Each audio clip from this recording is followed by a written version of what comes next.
Segundo estudos de violação à liberdade de expressão do artigo 19, ameaças e assassinatos de jornalistas são cada vez mais corriqueiros, radialistas, blogueiros. Aumentaram em 30% em 2018, tanto ameaça com agressão, assassinatos.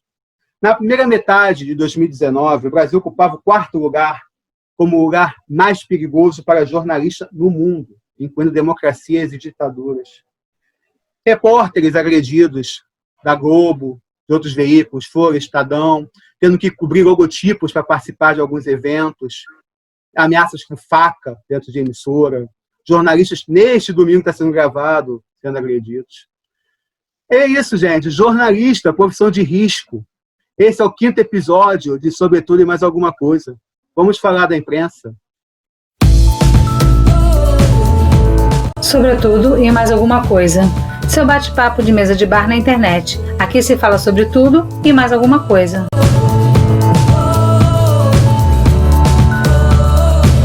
Eu sou a Luísa Vilar, estamos aqui com o 5º episódio, Sobretudo e Mais Alguma Coisa. Vamos falar de imprensa hoje, com convidados muito especiais. Você pode ver aqui no nosso canal do YouTube.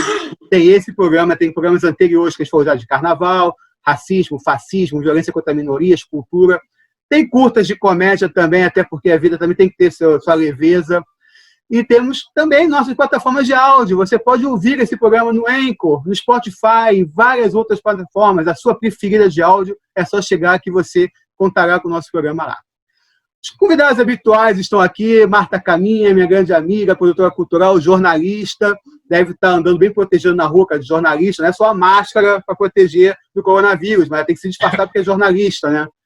Alexandre Vale, produtor, compositor, poeta, escritor, porta-bandeira, mestre-sala, e faz tudo no carnaval. Rafa Bagisteiro, ator, diretor, produtor, grande amigo também. E temos um convidado muito especial hoje, que muito nos honra, um programa com menos de um mês de existência. Nós temos alguém do nível de Alessandro Lobianco conversando com a gente aqui. O currículo é muito grande, eu tive que anotar, porque é muita coisa bacana que esse cara já fez. Ele passou pelas redações como repórter da Band, Editora Abril, Jornal Dia, Globo, CBN, produtor executivo de jornalismo da Record, e atualmente ele é repórter e colunista de TV da Tarde é Sua, programa da Rede TV, programa que bomba na audiência. Ô Bianco, muito prazer, muita honra ter você aqui com a gente hoje. Por você que eu quero perguntar, cara, jornalismo é profissão de risco? Boa noite, gente. Total. Quando eu escolhi a minha profissão, eu tive a sorte de ter um professor do primeiro período que falou o seguinte para mim: olha, eu já vou te falar uma coisa no primeiro período que eu sei que você não vai acreditar, mas se a gente tiver uma amizade até a sua conclusão de curso, a gente vai poder conversar melhor sobre isso ao longo de um projeto seu de estágio, ao longo aí do seu curso, que é jornalismo não é uma profissão para gente fraca. Na época que ele me falou isso, entrou por um ouvido, saiu pelo outro. Eu até falei: o que esse babaca tá falando? Querendo me desanimar, tô no primeiro período ainda. E aí, logo nos primeiros estágios que eu tive, eu já entendi ali que a vida é dura, trabalhar com jornalismo é reportar essa dureza. Então, realmente, é uma profissão de risco, né? A gente se expõe, a gente precisa ir a locais onde as pessoas tradicionais, o que a gente chama de normais, né? Os não loucos da informação não vão, e aí entra a questão do risco mesmo e não tem para onde fugir. Marta, você que também é jornalista, você foi avisada também. Como é que é para você a situação do jornalismo, ainda mais no Brasil de hoje? Cara, eu não tive essa sorte. Ninguém me avisou. Era desejo de criança. Desde pequenininha eu queria ser jornalista. Entrei na faculdade com 17 anos para ser jornalista. Meu sonho de consumo era ser jornalista. Ninguém me avisou isso, mas eu também não passei por situações complicadas, mas acompanhei pessoas passando por situações difíceis, porque meus estágios não foram assim arriscados, né? Meus estágios foram estágios em revistas e não tem essa coisa do jornal, né? Do dia a dia, da televisão. Então, era bem mais tranquilo para mim. Foi bem fácil, foi bem tranquilo, mas eu vejo uma galera aí que estudou comigo, que está na TV, cortando um dobrado. Alexandre e Rafa não são jornalistas, mas são pessoas que, por suas profissões, convivem com os jornalistas, né? O Rafa, por ser ator, tem sempre aquela crítica, né? positiva ou não, para os seus espetáculos, para as coisas que ele faz. O Alexandre, como compositor, como gente do samba, o carnaval tem um jornalismo específico de carnaval. Queria perguntar para vocês dois como vocês veem o papel do jornalismo e nas suas vidas e nas profissões que vocês escolheram. Quem quiser dos dois falar primeiro, fica à vontade. Vai lá, Rafa. Então, primeiro eu queria dizer que eu admiro muito essa profissão. Assim, jornalismo foi uma das minhas opções antes de ser ator também, até porque eu acho que é uma profissão muito documental. Para mim é como se fosse um soldado mesmo, de verdade, assim. E nesses tempos que a gente vem vivendo hoje, então, o jornalista ele deveria andar de armadura, né? Porque é muito perigoso exercer a profissão de vocês hoje. E falando sobre o jornalismo na minha profissão de ator, é um fator catalisador muito forte que pode alavancar algum trabalho, alguma coisa do tipo, e de onde eu tiro muita referência também para a composição de personagem, realmente. Uma profissão que eu admiro super, de verdade. Alexandre? Então, eu gostaria de dizer que, assim como o Rafa, eu também, por pouco, não fui jornalista, né? Quando eu tive que fazer a minha opção profissional na época do vestibular, eu tinha uma dúvida muito grande entre o direito, a publicidade e o jornalismo. O meu teste vocacional deu atividades de persuasão. Então, o direito e a publicidade continuavam abraçados na atividade de persuasão. O jornalismo, na verdade, ele não necessariamente quer persuadir alguém de alguma coisa, mas em noticiar alguém de alguma coisa. A não ser, claro, quando você é um cronista, né, um colunista, e aí você tem a sua própria opinião. Então, também não deixa de estar tão divorciado da atividade de persuasão. E eu consegui suprir a minha frustração de não ser jornalista escrevendo em alguns blogs, em alguns sites, com colunas que eu tive, jornais de bairro. Teve um jornal, inclusive, tipo um pasquim de esquerda que houve há alguns anos, uns 20 anos atrás, aqui de Jacarepaguá, que se chamava o Jacaré, onde eu assinava como Alexandre Vale uma coluna de humor político, uma coluna de respostas como advogado e 3 outras colunas com pseudônimos. Né? Eu já fui até a Carla Nascimento, uma psicóloga loura petista que adorava o programa do Jô Soares e que falava sobre coisas comportamentais do dia a dia e tal. Eu criei vários personagens, então assim, eu sempre curti muito, sempre admirei muito o jornalismo. E eu acho que o jornalismo, hoje, é serviço essencial. A academia não é, não, mas o jornalismo é. E principalmente na época das fake news.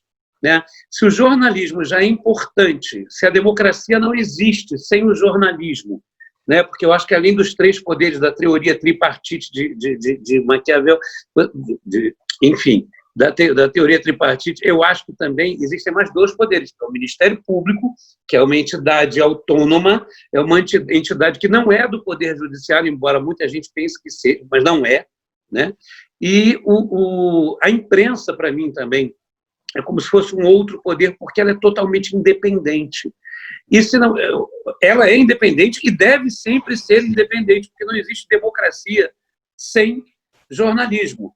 E, notadamente, quando a gente vive a época das fake news, uma época em que um presidente como Donald Trump foi eleito, entre outras fake news, quando disseram que o Papa, enfim, Francisco, apoiava o republicano na época, né? E isso foi uma mentira, né? Mas quando essa mentira foi descoberta, já havia produzido seus efeitos, ele já estava eleito, né? Uma fake news como, por exemplo, a mamadeira de piroca e o kit gay, né? E fake news como a gente vê até hoje institucionalizadas, até mesmo com o lançamento de robôs, né? Enfim, e para isso o jornalismo, o verdadeiro jornalismo sério, ele é cada vez mais importante, cada vez mais serviço essencial, na minha opinião, para desconstruir esse tipo de prática que faz mal à democracia, que faz mal ao ser humano, que faz mal à humanidade. Sério, você tocou num ponto interessante, que a gente vai abordar mais para frente, questão de fake news, essas coisas. Eu falei na introdução, rapidamente, o que aconteceu neste domingo, sendo gravado no domingo, com o repórter Luiz Adorno, do UOL, que estava gravando uma sessão na Paulista, estava do lado dos antifascistas, naquela parte lá. Passaram 3 rapazes com símbolos não nazistas, falando coisas não nazistas. Começou um princípio de confusão lá, ele foi filmar, papel de jornalista, filmar. Ele foi empurrado por trás por um policial militar que estava sem identificação. Ele foi reclamar tudo, o policial ainda provocou, disse, quer ir lá no cantinho conversar comigo sobre isso, né? Que é a questão, ó. A gente começou meio sério, mas brincando também, mas é realmente a posição de risco hoje de jornalista, né? Imagina o caso do Alessandro Bianco, que trabalha em emissora de televisão, graças a uma situação que está acontecendo no país, jornalistas e emissoras de televisão estão sendo vistas como inimigas, né? E eu imagino que a situação é muito mais grave. Eu queria que você compartilhasse isso com a gente, Bianco. Não sei se você, por causa do coronavírus, de repente não está saindo tanto de casa, mas você se sente mais inseguro, já que a sua figura é exposta na televisão, as pessoas sabem quem é o teu rosto, podem te associar à questão da televisão em si. Como é que você se sente em relação a isso? Olha, primeiro eu queria só fazer uma observação em cima da fala do Alexandre e do Rafael, que eu achei bem bacana, como eles mostram que o jornalismo é complementar a uma profissão de ator, a uma profissão de compositor, subsidiando informação para a criação, né, que é um dos maiores potenciais que o ser humano tem, o potencial de criar alguma coisa. E aí eu faço agora o meu contraditório, né? Porque o Rafa estava falando, né? Personagens, o Alexandre, né? A gente subsidia ali muita coisa de informação, e nós, jornalistas, a gente reporta tantos personagens ao longo da nossa profissão, que às vezes dá vontade de ser ator também. É pouca gente não sabe, porque a gente escreve sobre tantas pessoas que num dia eu fiquei perguntando, deve ser tão bacana trabalhar com a arte da interpretação, porque deve ser legal eu me desprender dessa ferradura de um jornalista, né, que só informa sobre a vida de alguém, e viver a experiência de mergulhar nesse alguém, num personagem, né? Então, acho que não só eu, mas vários jornalistas têm uma vontade latente de mergulhar na arte para sentir o que é isso, né? E aí eu lembro a Maria Clara Machado falando um conselho que ela deu uma vez para o Miguel Falabella, que ela falou, é o mesmo conselho que eu dei para um amigo jornalista. Vai a fundo, entra no personagem, vai na história, mas cuidado para não encostar lá no fundo da piscina e não conseguir voltar, porque isso vai para as duas profissões. Então, acho que nós estamos estreitamente ligados mesmo. Sobre a questão do medo hoje, da agressividade, eu acho que desde 2013, quando começaram a eclodir as primeiras manifestações, a gente já perdeu um pouco a mão em relação à imprensa. Eu vejo principalmente quando a gente entra em 2013, isso é a minha opinião política pessoal, tá? Se alguém discordar, por favor, pelo amor de Deus, me interpela aqui.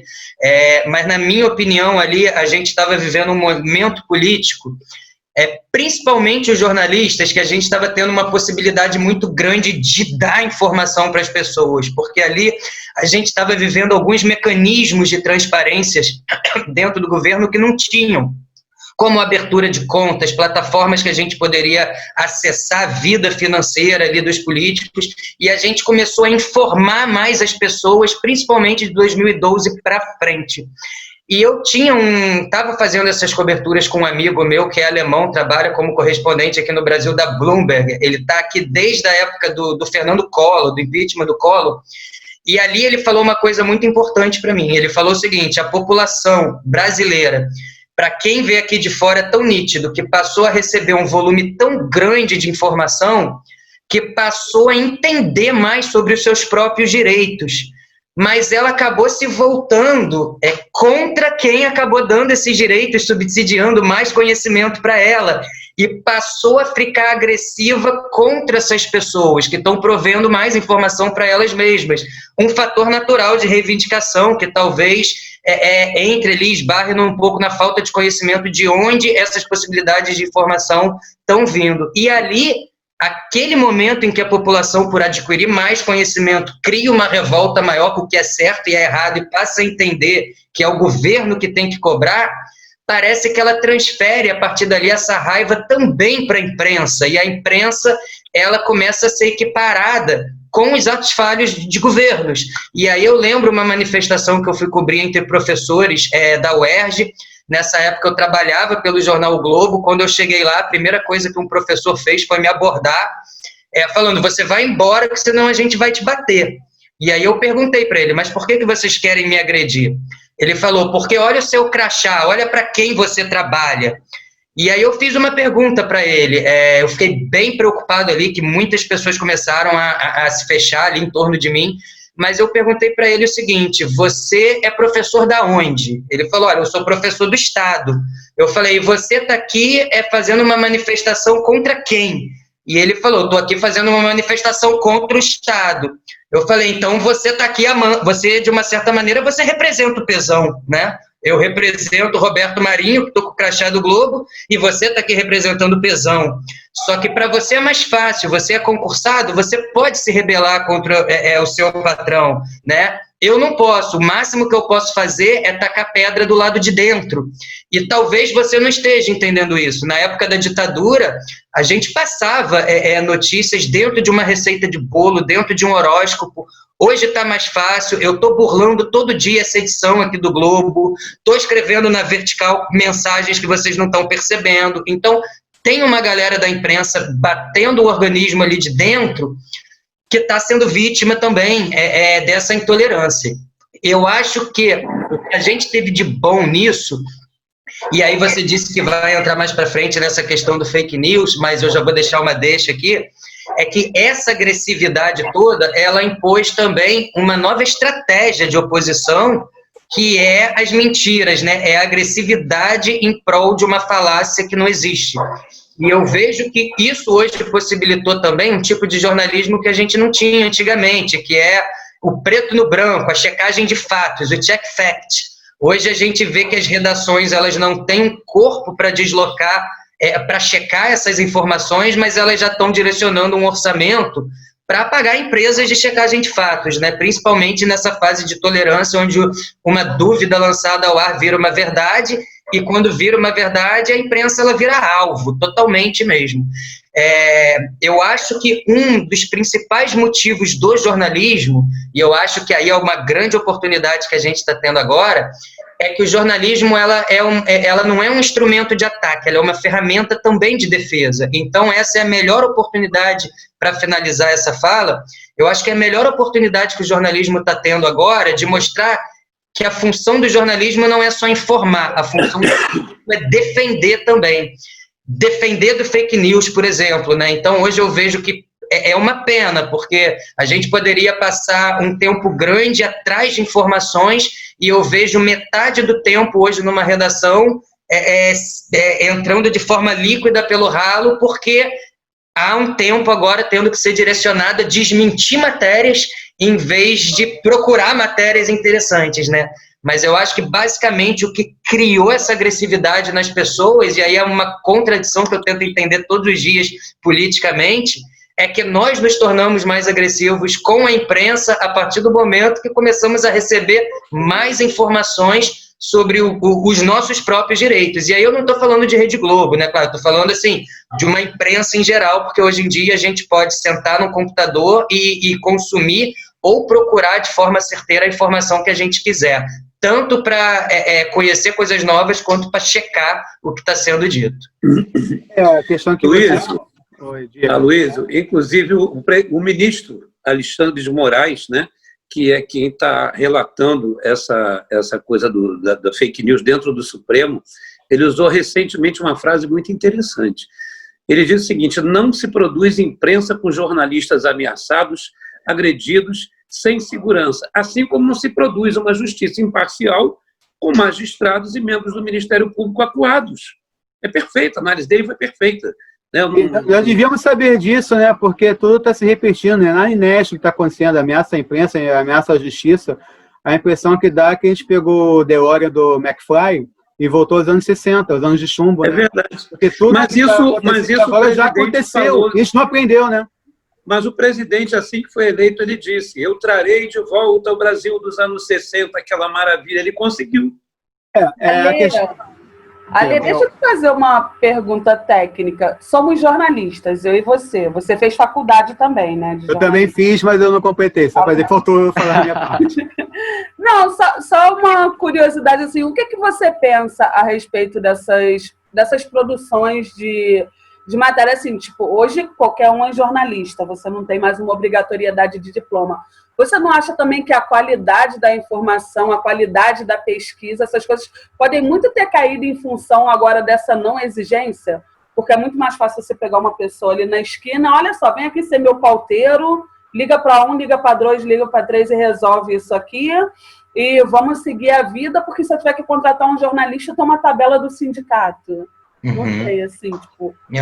Essa história do sindicato, essa história do diploma para jornalista é uma situação que me incomoda muito. Eu acho que assim, a gente entrou numa época em que a disseminação de informação ela está muito forte e a gente já entrou num estágio que não adianta mais observar se quem está provendo aquela informação tem diploma ou não, porque quem não tem não vai abrir mão de prover informação. Infelizmente, as pessoas estão... não só informação, hoje a gente vê juízes, tribunais virtuais, provedores de informação de forma avassaladora, e o diploma não vai mais segurar essas pessoas. As plataformas elas estão estritamente abertas e assim tem que ser. A internet ela tem que ser aberta mesmo.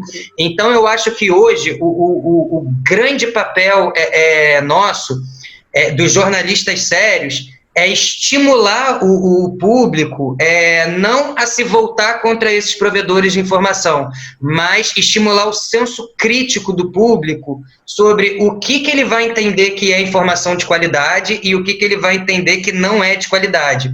Eu, particularmente, eu sou de um senso crítico. Se você me perguntar assim, você acha que a imprensa manipula?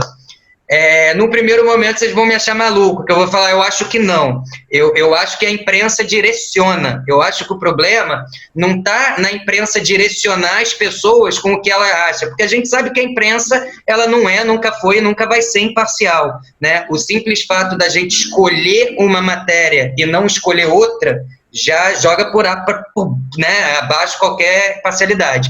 Então, eu acho que hoje o mais importante é a gente conseguir estimular o senso crítico, porque desde cedo eu via jornais, eu via pessoas, jornalistas, principalmente em épocas de eleição, tentando dar um direcionamento político, mas eu tive uma educação de base na minha vida, sempre estimulada com muito diálogo político dentro da minha casa, que desde cedo eu consegui olhar aquela informação independente do jornalista que estivesse falando, e eu consegui entender assim, isso não me serve.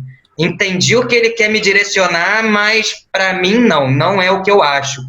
Eu acho que a partir do momento, então, que a gente estimular mais o senso crítico, a gente vai estar cada vez mais protegido desse tipo de informação. Então, hoje eu aposto mais numa formação do senso crítico do que uma freada nessa galera, porque eles não vão parar. Você pode derrubar, eu já denunciei vários Instagrams que estavam disseminando notícias falsas, a justiça encerrou algumas dessas contas, mas no dia seguinte eles fizeram contas com outros perfis, né? Então, assim, a gente tem que agora atingir o público consumidor de informação, né? E saber que esses direcionamentos, eles vão ter sempre. Mas eu costumo dizer, às vezes eu dou aula como professor substituto em faculdade, eu costumo dizer o seguinte para os alunos: manipular, o que vocês têm que entender, manipular é como jogar uma rede em cima de vocês e vocês não têm alternativa, vocês não podem sair. Isso a imprensa não consegue fazer, ela consegue te empurrar para um lado, mas você dá uma desviada e cai para o outro se você não concordar. Então, eu acho que é um debate que a gente tem que levar para dentro de todos os cursos, para dentro da sala de aula, e estimular o senso crítico mesmo, porque sem ele vão continuar tentando direcionar coisas enganosas, e a gente, não por ser manipulado, mas por acreditar, a gente pode ir pelo ralo. Eu vejo que existe uma certa mágoa com a imprensa. Você tocou num ponto muito certo, 2013. Eu vou até mais além. Eu e o Alexandre Vaz, que é mais velhinho, a gente lembra de 89, o famoso debate de segundo turno, que foi editado, Armando Nogueira assumiu que foi editado, tudo. E daí surgiu uma mágoa de algumas pessoas, de algumas ideologias em relação à Globo, por causa daquela edição. aconteceu nos anos 90, o caso da escola base, que é um caso que acho que todo mundo estudou em algum momento, que entrou no curso de comunicação estudou, que é um caso grave, mas tem que lembrar de cada escola base, o jornalismo desvendou muitas coisas a mais de pedofilia, de assassinato. O jornalismo erra como todas as profissões erram, né? E, como vocês falaram, não existe mais o diploma para jornalista, e, além disso, o advento, a explosão da internet. Todo mundo se acha jornalista hoje. Monta um site, monta um blog, faz uma mídia independente e é o jornalista. E junto com essa mágoa que algumas pessoas têm, a meu ver, acabou explodindo isso tudo, porque agora a pessoa quer ler e ver apenas aquilo que interessa a ela, aquilo que tem a ver com a ideologia dela, com o que ela pensa. E tudo que for contrário é mentira para ela. Então, por isso é mais fácil você falar que tal emissora mente, que tal jornal mente, e a tua tia do Zap fala a verdade, porque ela está falando aquilo que você quer ouvir. É por aí, Alessandro? É exatamente isso. A gente entrou num estágio muito perigoso quando a gente descobriu o que é se segmentar, a segmentação da informação.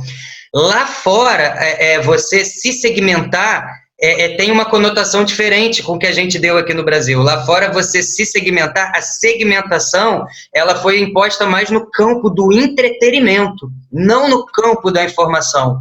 A gente trouxe de uma forma muito agressiva aqui, principalmente com o governo Bolsonaro, a questão de você ter que se segmentar no sentido de escuta o que eu tenho para te dizer e tapa o ouvido porque os outros vão dizer, né? E aí são pessoas que chegaram para roubar da própria oposição o poder de vigilante, de fazer uma própria oposição saudável, né?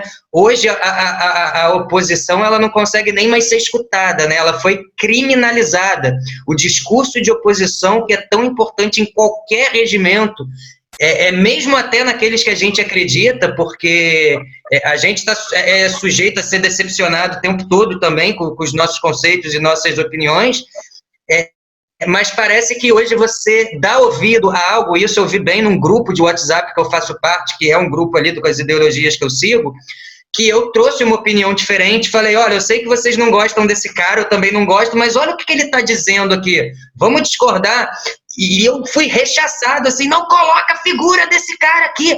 Então eu vejo que a polarização, ela te fechou para você escutar a oposição também, para você... E eu acho que a gente foi por um campo de segmentação errada, né? Você se segmentar é ir atrás da informação que você quer. Mas aqui no Brasil a gente se segmentou, indo atrás do que a gente quer e, como você falou, Luiz, querendo escutar também só o que a gente quer. Aí a gente entrou numa seara extremamente perigosa, que é a radicalização do consumo da informação, né? E outra coisa, Lê, um outro detalhe é que a gente está falando de imprensa, a gente está falando de informação. E eu acho que um grande problema que a gente tem hoje é a desinformação como método de incitação à violência, né? Como método de proliferação de fake news, né? A promoção da ignorância, da incivilidade, e isso a gente não pode aceitar. Então, é por isso que eu digo que o papel da imprensa é cada vez mais importante, quando eu falo da imprensa, da verdadeira imprensa, da verdadeira mídia, do jornalismo sério, profissional, né, que tem que ser cada vez mais fortalecido, porque quando a gente vê a proliferação das redes sociais, a gente vê qualquer um se dizendo, não digo nem jornalista, porque já não existe mais esse debate da regulamentação da profissão, mas eu estou dizendo o seguinte, é aquele cara que é enfim... o divulgador de ideias... Influenciador, né? Influenciador, eu queria me lembrar, exatamente. Até eu uso na minha bio no Instagram, eu uso samba influencer. De brincadeira aí. Mas o influenciador... Cara, hoje todo mundo é influenciador. Qualquer pessoa que tenha 300 seguidores em alguma coisa se acha um influenciador de alguma coisa. E bota oficial na arroba, fulano de tal oficial. Cara, não fale isso não, porque o meu Instagram é Alexandre Vale Foi de propósito, vai te cutucar mesmo que eu falei isso. Uma coisa, Alexandre, uma coisa importante que você falou, Alexandre, é que dentro desse sistema de promover desinformação, parece que há uma intenção também por parte de uma imprensa de estimular também a insegurança, né? E aí eu fico extremamente temeroso com isso, porque eu sei que esse é um modus operandi que acontece dentro da política também. Por exemplo, parte da imprensa elitista aqui no Brasil entendeu que Trump foi eleito colocando uma política de medo na população, né? Então, alguns setores aqui da imprensa parece que acham que você promover informação que gera pânico, informação que gera insegurança, e quando você faz isso de forma contínua, as pessoas vão estar mais fragilizadas, talvez, a te escutar e buscar segurança no que você fala, né? Eu vou buscar segurança em quem está me alertando sobre uma situação de extremo medo, né? Porque ele sabe a verdade, é medo. Então, eu acho que isso também vai dentro de um modus operandi, que eu acho que a imprensa tem parcela de culpa e é extremamente responsável também pela sua autodepreciação, né? Então, eu acho que esse é um momento de reflexão de todos, de quem consome informação, quem está provendo informação. Acho que essa ação que chegar no STF dessa forma é a maior oportunidade que a gente tem hoje de tratar esse tema. Se essa discussão do fake news virar pizza, como várias outras já viraram, aí eu realmente só vejo um campo mais obscuro aí pela frente. Você está falando demais, Rafa. Deixa os outros falarem. Eu quero te perguntar uma coisa e você entra no que você vai falar. Tá. Você, pelo outro lado, cara, como é que você se informa? Você vê telejornal, sites, você se permite se informar por algumas coisas que você não seja tão ficcionado, que possa ter um outro tipo de pensamento, de ideologia, apenas para comparar com o que você pensa, para tentar filtrar alguma coisa? Conta pra gente, Rafa. Então, eu tenho minhas fontes, assim, geralmente, que eu vou buscar, assim. Hoje, trazendo para o momento de hoje, com o coronavírus, com essa pandemia toda que está acontecendo, a gente acaba ficando meio que 24 horas em todos os meios de comunicação que a gente está. Eu vejo muito Globo News, aí eu CNN Brasil, Internacional, leio em alguns sites que eu acho que são confiáveis, porque até a gente mesmo não sabe aonde procurar. Às vezes a gente também fica pensando, será que esse site é confiável mesmo? Será que eu não vou cair numa nova fake news? E aí você está num grupo de família e você recebe um absurdo. E talvez você concorde com aquele absurdo, porque você não tem a fonte correta. Então eu pesquiso em algumas coisas que eu acho que são interessantes para mim e que são confiáveis. Não sei até como. E eu queria fazer uma reflexão também. Eu penso assim na dona de casa comum, que está em casa agora, e ela liga a televisão e ela é bombardeada com muitas notícias. E aí ela liga para uma emissora que defende X governo. E aí ela liga para outra que defende o contrário. Como que essa pessoa consegue filtrar no que ela acredita, o que está certo, o que está errado? Então, é muito difícil, ela está sendo bombardeada e sem subsídio nenhum. E aí é onde entra o fake news. Nessa pessoa mais comum, que não é tão instruída, e acaba caindo nisso e passando nesse grupo de família, e passando para os amigos, e ela não sabe bem onde buscar. Então é um buraco sem fundo. Essa pessoa, eu acho que ela fica um pouco refém de tanta informação. Eu acho bem difícil mesmo. Eu peguei aqui uma frase que todo mundo deve conhecer, do General Milor Fernandes, né? Jornalismo é oposição, o resto é armazém secos e molhados. É isso mesmo, galera? Jornalista, acima de tudo, é um opositor, é oposição, o resto é relações públicas, é publicitário? O que vocês acham? O Bianco, começa com você. Eu acho que o jornalista, ele, num certo momento, ele tem que ser um pouco filósofo também. Ele tem que questionar a pauta dele o tempo todo. Questionar o tempo todo, porque senão a gente acaba se engessando de fato numa linha editorial que está imposta ali no jornal. Então eu acho que é isso, a gente se questionar o tempo todo mesmo, sabendo trabalhar três pilares. Vai ser bom para o telespectador ou para o consumidor dessa mídia, vai ser bom para mim prover esse tipo de informação e eu estou dentro do que eu acredito também, porque se essas três coisas estiverem em desencaixe também com o jornalista, vai virar um grande prato de cigarro na sua frente e você não vai produzir nada saudável. Então eu acho que é um questionamento que a gente tem que fazer mesmo para a gente também todo dia. É você que é jornalista também. Jornalista é oposição? Sei, cara, assim, essa fala do Alessandro é bem interessante. Eu gostei até da metáfora do prato de cigarro. Vou até usar para a vida. Mas é meio... Não sei... chega a ser oposição? Não sei. Mas ele é o cara que dissemina para o ser humano, que é o catalisador, né? Contestador, então, melhor falando, você acha isso? Pode ser contestador. Cara, eu sou uma pessoa assim... Tipo, como eu disse, eu sou jornalista desde que eu me entendo por gente. Eu era criancinha lá em Teresópolis, eu já queria ser jornalista. Não sabia nem o que era isso, mas era o que eu queria ser.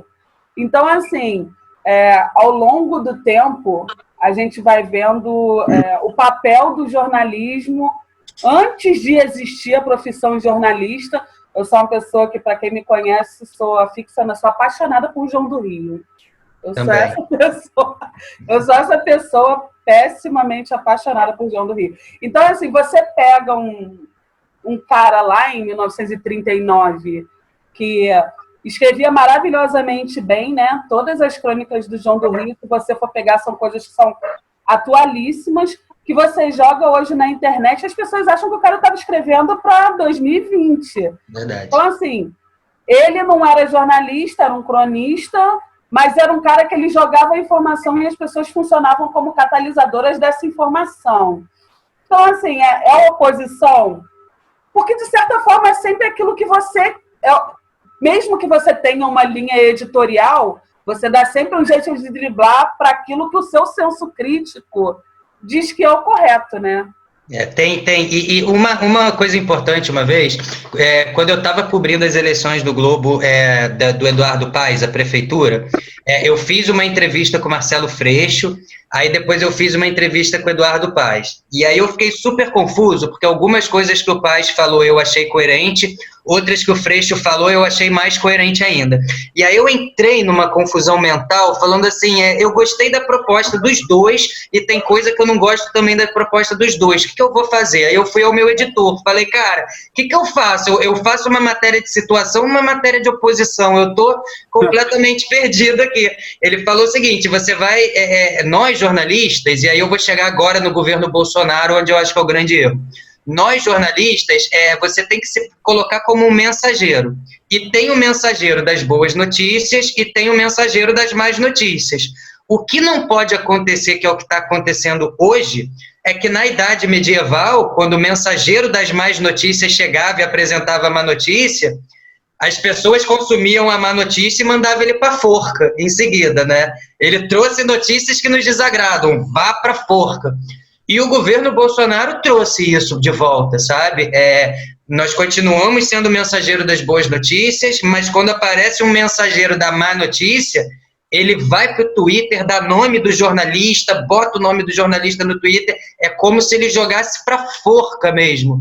E aí eu acho que isso gera um problema, principalmente afeta o jornalismo de oposição, né? Que é o jornalismo vigilante. Então, eu acho que infelizmente, a gente está voltando para a Idade Média por parte dos nossos governantes. Isso está diretamente ligado à vulgarização da nossa profissão, os ataques que a gente está sofrendo. Eu posso garantir uma coisa, se não fosse tanta declaração do presidente contra a imprensa, a gente não teria metade dos jornalistas agredidos hoje que a gente tem na rua. Então, eu acho que essa resposta, ela tem que ser lá para cima também, sabe? Ela não tem que ser concentrada só na figura do jornalista, porque a gente tem que continuar sendo mensageiro das más notícias também, mas a gente não pode ir para a forca, senão a democracia vai estar enfraquecida.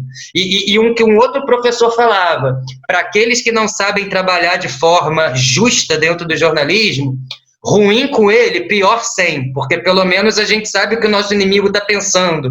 É importante escutá-lo nesse sentido, porque senão você não sabe como se defender daquilo, né? É pior do que tomar pelas costas. Alexandre, quer falar alguma coisa? Você que não é jornalista, mas você consome.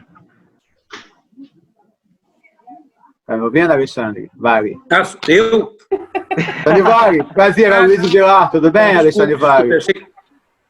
Não, e você que consome, você consome notícias, né? Você não é jornalista, consome notícias. Você pensa, jornalismo é oposição, contestador, o que você acha? Pois poeta, em primeiro lugar, eu acho que seria importante a gente definir oposição a quem?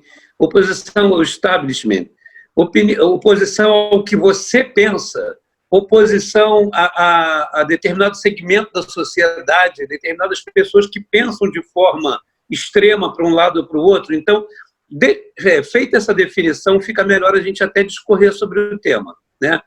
Então, vamos lá. Hoje você assiste um determinado segmento da sociedade chamando a Globo de Globo Lixo. A mesma Globo que aderiu ao golpe de Estado de 64, a mesma Globo que aderiu ao golpe contra Dilma Rousseff, né? E que eles assistiam todo dia, assistiam o Mensalão todo dia, aplaudiam os processos contra o Lula, Lava Jato, eles aplaudiram direto. E ela não era a Globo Lixo, era uma Globo com asepsia 100%. De um momento para o outro, a Globo passou a ser lixo. Aí, dentro do seu raciocínio, a Globo, realmente a imprensa seria oposição dentro desse raciocínio, uma vez se a gente basear a imprensa toda na Globo, né? Vamos organizar, vamos sistematizar aqui a conversa. É muita emissora, não, que a gente vai falar sobre elas depois, tá, poeta? A gente já fala sobre as emissoras ainda. Não, beleza. Só não entra muito nisso, mas pode continuar. Não vou entrar nesse detalhe. Eu só quero te dizer assim, é porque dentro da Globo especificamente, né? Se ela antes falava de A, mal, e agora fala de B, que é um outro extremo, mal, então ela seria oposição. Mas eu acho que não é bem isso. Eu acho que a imprensa sempre é oposição para os detentores do poder. Porque verdade. A imprensa, como bem colocou o Alê, a imprensa é aquela que traz as boas notícias e que traz as más notícias. Então, o que acontece? As boas notícias são vistas pelos governantes com microscópio e as más notícias são vistas com lente de aumento. E no momento em que eles veem essas más notícias com lente de aumento, é o momento em chamar o mensageiro da má notícia para a forca. E como é que se chama o mensageiro da má notícia para a forca? É no momento em que um presidente da República vira para um jornalista e diz cala a boca. Cala a boca. Isso é tão ridículo, isso é tão medieval, que realmente nos reporta, nos transporta para a época da forca. Porque a forca de hoje é mandar o jornalista calar a boca. Permite uma parte? Você não acha que também é grave o presidente mandar o jornalista calar a boca e nenhum dos outros fazer nada em relação a isso, não saírem imediatamente dali? Você não acha que pode estar corroborando com aquilo?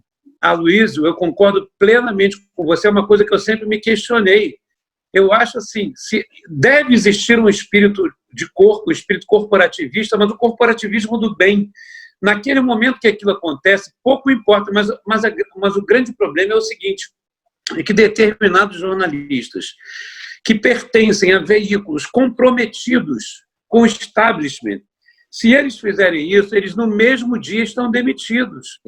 Então, existe, ao mesmo tempo que existe uma preocupação com o colega de profissão, existe a preocupação com a comida dentro da casa, com o marido, com a esposa, com o filho, não sei o quê. O cara ele pensa duas vezes, ou a mulher pensa duas vezes e diz assim, estou tão indignado, mas não posso fazer nada, porque senão, ainda mais numa época de pandemia, perder emprego agora, como é que a gente vai ficar? Sabe por quê? Porque hoje eu sou demitido e amanhã contratado outro no meu lugar que não vai fazer isso e que vai continuar sendo um Judas e traindo colega de profissão. E tem uma observação importante. Eu conversei com um colega que estava lá no dia que ele mandou o outro calar a boca. E esse foi um dos questionamentos que eu fiz. Eu falei, quando ele mandou calar a boca, por que todos vocês também não pensaram? As coisas viraram de costas e foram embora. E aí um colega mais experiente me falou uma coisa que eu também não tinha tentado, né? Ele falou o seguinte, porque a gente estava ali naquele dia justamente para ter a oportunidade de mostrar para o Brasil que tem alguém mandando a imprensa calar a boca. Então, se naquele momento a gente abaixa a câmera e vai embora, a gente não consegue mostrar a verdadeira face de um governo que é completamente deplorável em relação à imprensa, né? Então, pode parecer que a imprensa é fraca nesse sentido, mas eu acho que talvez a imprensa se torne ainda mais forte nessas ocasiões, mantendo a câmera ligada, mostrando mesmo o que está acontecendo.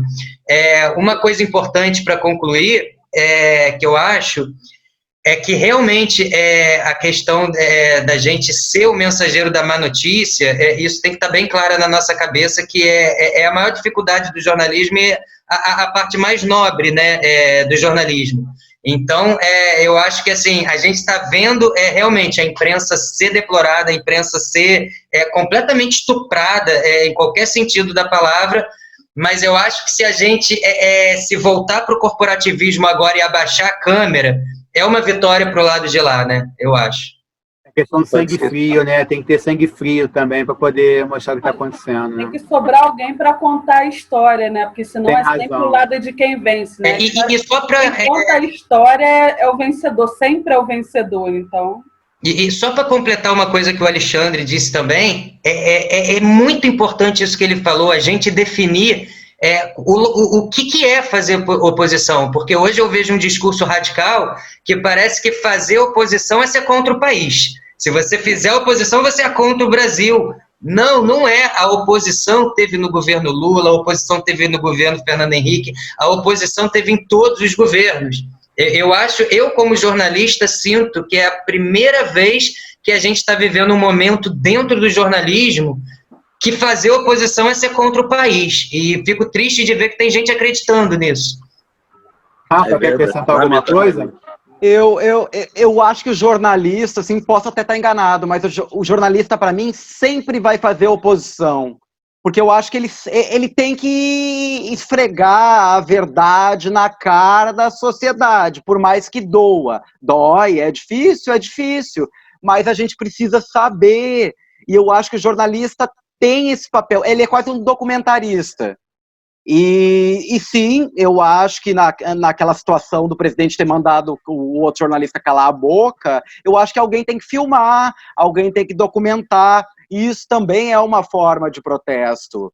Isso é uma forma de protesto. Porque é a forma que aquela dona de casa, de novo, que eu falei antes, está entrando em contato com essa informação e está podendo tecer a sua opinião sobre essa idade média que a gente está vivendo agora. É verdade. Eu vou pedir o nosso primeiro intervalo agora. Antes que a Marta me deu uma bronca, que tinha que mandar um abraço para o Maurício Poeta, né, amigo dela. Um abraço, Maurício, que nos acompanha. Vamos para o nosso intervalo, mas antes deixar uma pequena frase. Não era uma escolha tão difícil assim, não era? Voltamos já.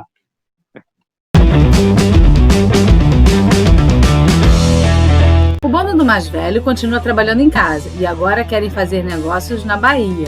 Conseguiram executar o plano? Sexta, 21 horas, tem estreia de Home Office, A Viagem. Mais um curta de comédias aqui no canal SCC Produções no YouTube. Voltamos aqui com o segundo bloco. O intervalo está divertido, mas vocês não vão saber o que a gente estava falando. Isso é segredo. A imprensa não vai divulgar. Eu queria fazer uma pergunta para vocês. Como é que está a sanidade mental de vocês para assistir telejornal atualmente? Como que vocês conseguem se informar, né? Atualizar do que está acontecendo e não bater aquela depressão? Mas você, Alessandro, como é que você faz? Olha, eu procuro assim, se eu entrar, eu já pensei em reduzir a minha programação na televisão, né? Assim, começo vendo hora 1, todo dia, 4h30, 5, eu já sintonizo ali, porque eu durmo muito pouco. Só que aí quando chega no jornal de 1 hora, por exemplo, eu já estou esgotado com notícias, mas eu não posso deixar de ver. Então, o que eu estou fazendo agora é inserir coisas na minha vida que antigamente eu não inseria, para aliviar, né? Por exemplo, terminei de ver o Hora 1 agora, eu vou ler 2 capítulos do meu livro da Rita Lee. Eu vou dar uma oxigenada. Então, eu não posso reduzir minha programação, mas eu posso adicionar mais coisas na minha hora-dia que me dá um oxigênio, né? Então, eu estou procurando, fora do jornalismo, aprender coisas que me deem prazer, fazendo aula de violão agora, por exemplo, pelo YouTube, que é uma coisa que me dá prazer.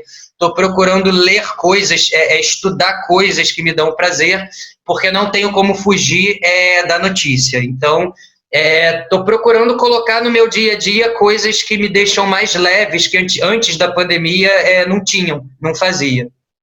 Olha, eu vou chegar no seu nível de yoga de cabeça para baixo no seu Instagram. Tá Comecei a fazer yoga, não Quando eu crescer, eu quero ser igual a você, cara.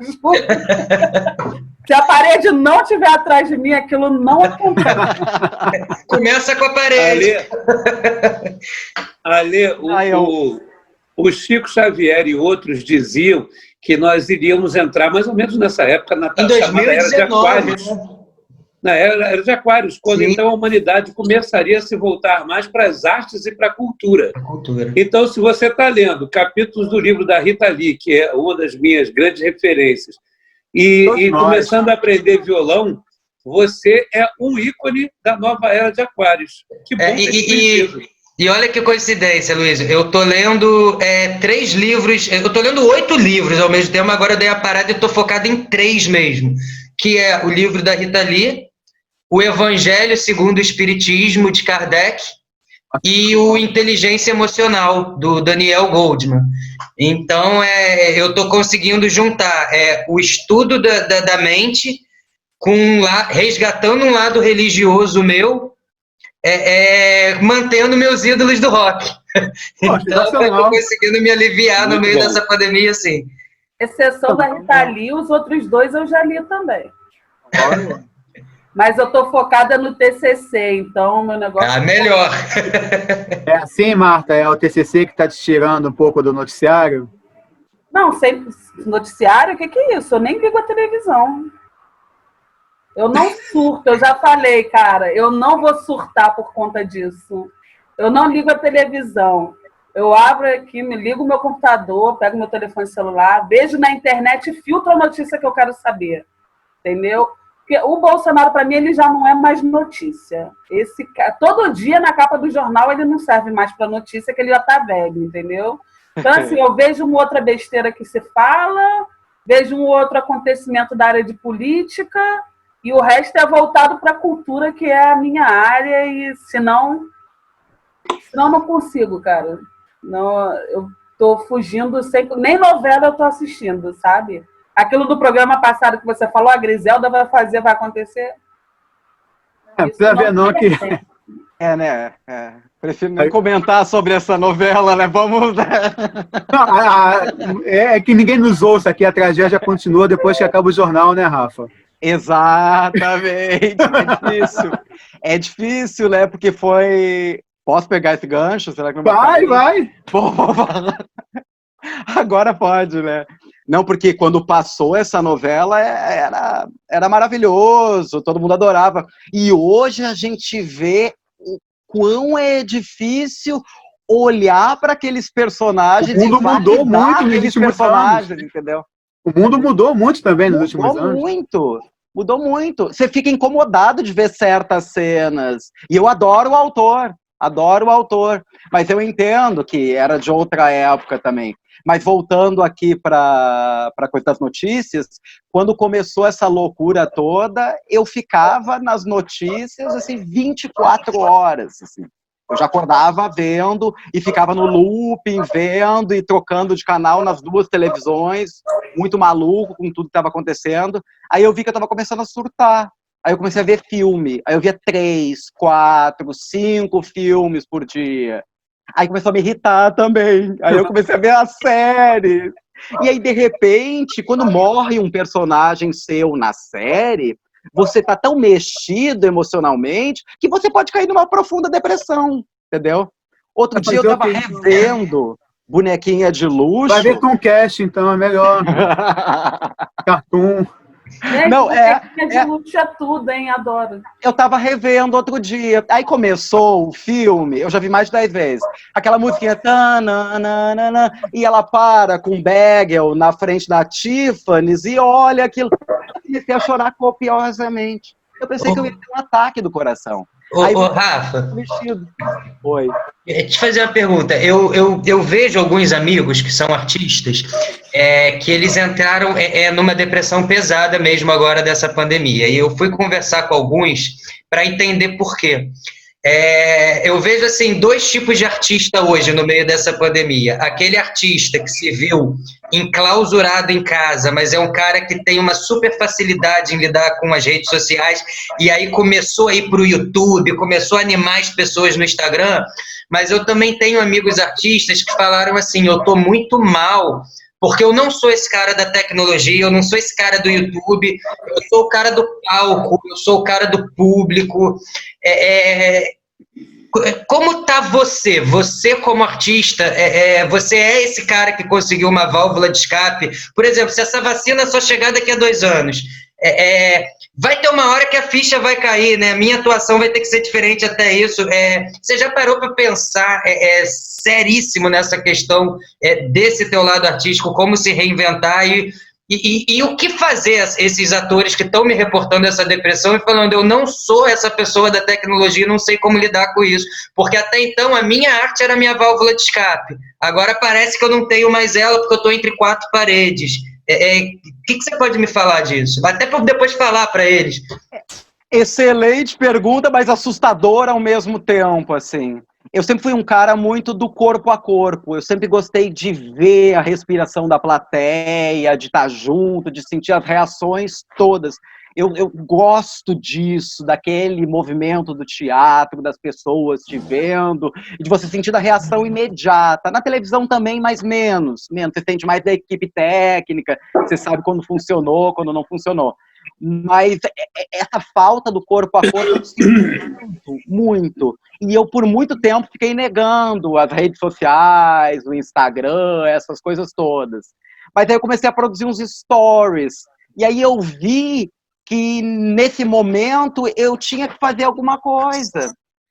E aí eu comecei, sim, a entrar mais no Instagram, a usar as redes mais efetivamente, embora não seja uma coisa que eu adore. Eu não gosto.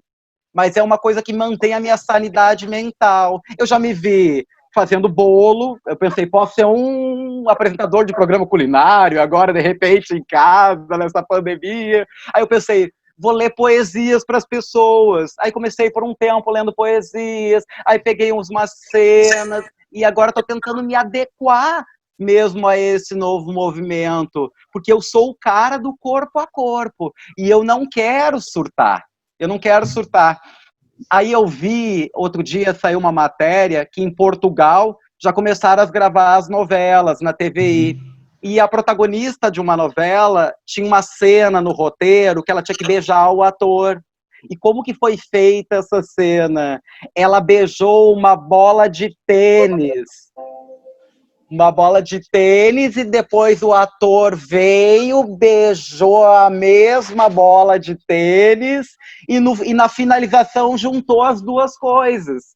Então eu acho que a gente já tem que começar a se preparar a essa nova inteligência artificial, esse novo começo da gente, mas como artista eu acho muito difícil não sentir a respiração do público, não ter muito essa troca com esse colega. Eu estava antes lendo um roteiro de um filme que eu vou fazer, pelo Zoom também, com os colegas. E a gente já fazia isso no Skype, mas sempre tinha a reunião do primeiro tratamento, aquela coisa toda.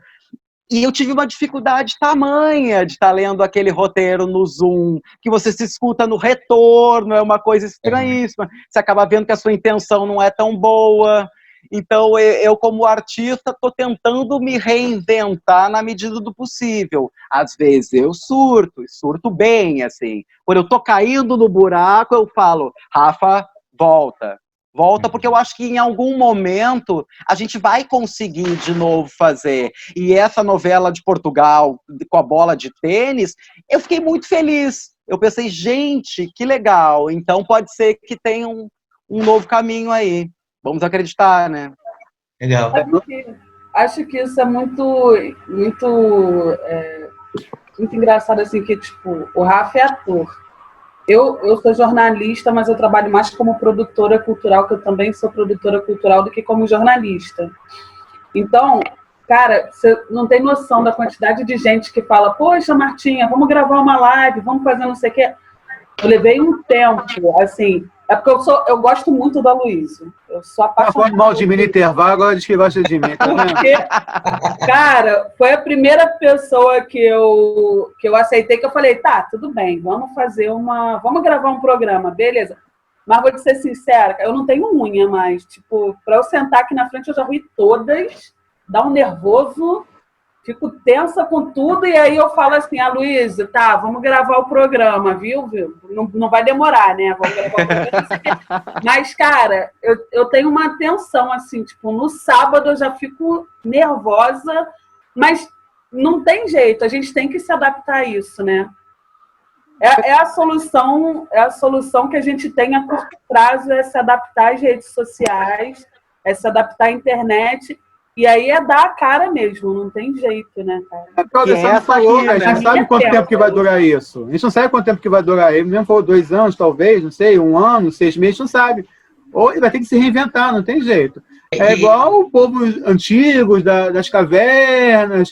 O ser humano sempre teve que se reinventar, ele sempre teve que se adequar. Não, cara, eu acho que tem que ser, mas eu confesso que isso, para mim, ainda é muito difícil. Eu fico pensando, por exemplo, até perguntar também para o Alexandre, pode ser que a gente se depare pela primeira vez com o carnaval nessa situação, né? Que você acha, Alexandre? Como seria possível fazer um carnaval? De que forma? Você já vê alguma movimentação pro carnaval nesse sentido? O que, Alexandre, vai? Então, olha, nós fizemos recentemente até uma gravação, o que o Aloysio propôs, Carnaval em Quarentena. Tá aí no link, é só clicar no link aí, galera, 4º episódio. Mas continua aí, Alexandre, responde aí. Exatamente, onde a gente fez exatamente esse debate, né? Como é que funciona? Será que é o momento para isso? Será que em fevereiro, né, ainda vai dar tempo para a gente já ter um carnaval da forma que a gente conhece? Porque, veja bem, para quem não é da área, o carnaval chega em fevereiro já tem um tempinho, né? Daqui a alguns meses, né? Isso já acabou. O carnaval depende de toda uma preparação. São pessoas que dependem do carnaval, são costureiras, são pessoas que trabalham em ateliê, né? São carpinteiros, são eletricistas, são marceneiros, são pessoas que trabalham com vidro, enfim, que tem todo um trabalho pretérito, um trabalho anterior ao próprio desfile. E esses trabalhos são feitos dentro de ateliês, dentro de barracões. Será que é possível haver essa aglomeração, né? Então, assim, e sem contar os trabalhos de quadra, escolha de samba-enredo, disputas, torcidas, né? Quer dizer, tudo tem que ser reformatado, se é que vai haver. Mas, como eu coloquei até nesse debate que nós fizemos, hoje mesmo o presidente do TSE, ele disse que, na opinião dele, as eleições devem ser adiadas. As eleições de outubro devem ser adiadas. Não disse para quando. Eu imagino que seja, digamos, para dezembro, né? Até por uma questão de posse em janeiro e tal. O papo que rolou foi esse. Vamos admitir essa hipótese. Se as eleições forem adiadas, por que o carnaval não pode? Hoje até eu estava conversando com um amigo que escutou esse debate que nós fizemos, que foi postado hoje, que ele disse assim, mas carnaval não é festa junina, o carnaval é uma festa religiosa, porque tem aquele negócio da quarentena, da Semana Santa, do não sei o quê. Eu falei, amigo, olha só, uma coisa é o carnaval, outra coisa é o desfile. Vamos botar o carnaval dentro da quaresma, sei lá o que e tal, lá para a Igreja Católica. Só que existe, para o desfile de carnaval, uma série de interesses, não só econômicos, mas até de viabilização, de gestão, que não dá para ficar atrelado ao que a Igreja Católica pensa. Então, se São João do Nordeste, eu estive no Nordeste 3 vezes nos últimos 12 meses, se o São João deles, que é a festa junina, né, que a gente chama aqui, é a festa máxima, talvez mais importante até do que o Natal para eles, foi adiada. A Olimpíada foi adiada. Foi adiada São João em todo o Nordeste. Então, não vai haver, né? Vai haver um São João virtual. Você vai pular a fogueira ali com, sei lá, um 3D, 4D. Então, se aquilo foi adiado, gente, por que o carnaval não pode? Quem é o carnaval do Rio de Janeiro para dizer que se dane a pandemia, que se dane a saúde da população. Então, no meu entendimento, isso tem que ser adiado sim. Fala, eu queria te agradecer a vocês por entrarem nesse tema, que eu queria até abrir um parênteses, que é o seguinte, a gente fez, foi depois, no domingo, entrou, né? A gente está gravando no domingo, foi no domingo que entrou o programa sobre carnaval. Algumas pessoas reclamaram quando criticando muito o carnaval, porque eu acho que não tem que ter carnaval sem vacina em fevereiro, até porque o carnaval de Escola de Samba não é o carnaval, é o fechamento do carnaval. O carnaval começa em agosto, quando abre ateliê e quando abre barracão. Eu sou contra. Eu acho praticamente impossível que a gente esteja muito melhor do que agora em agosto, pelo caminho que a gente está percorrendo, infelizmente, né? E aí as pessoas falam que eu estou criticando muito o carnaval, porque aí eu vou entrar no caso da imprensa. Se a imprensa é de oposição, a imprensa de carnaval é de situação.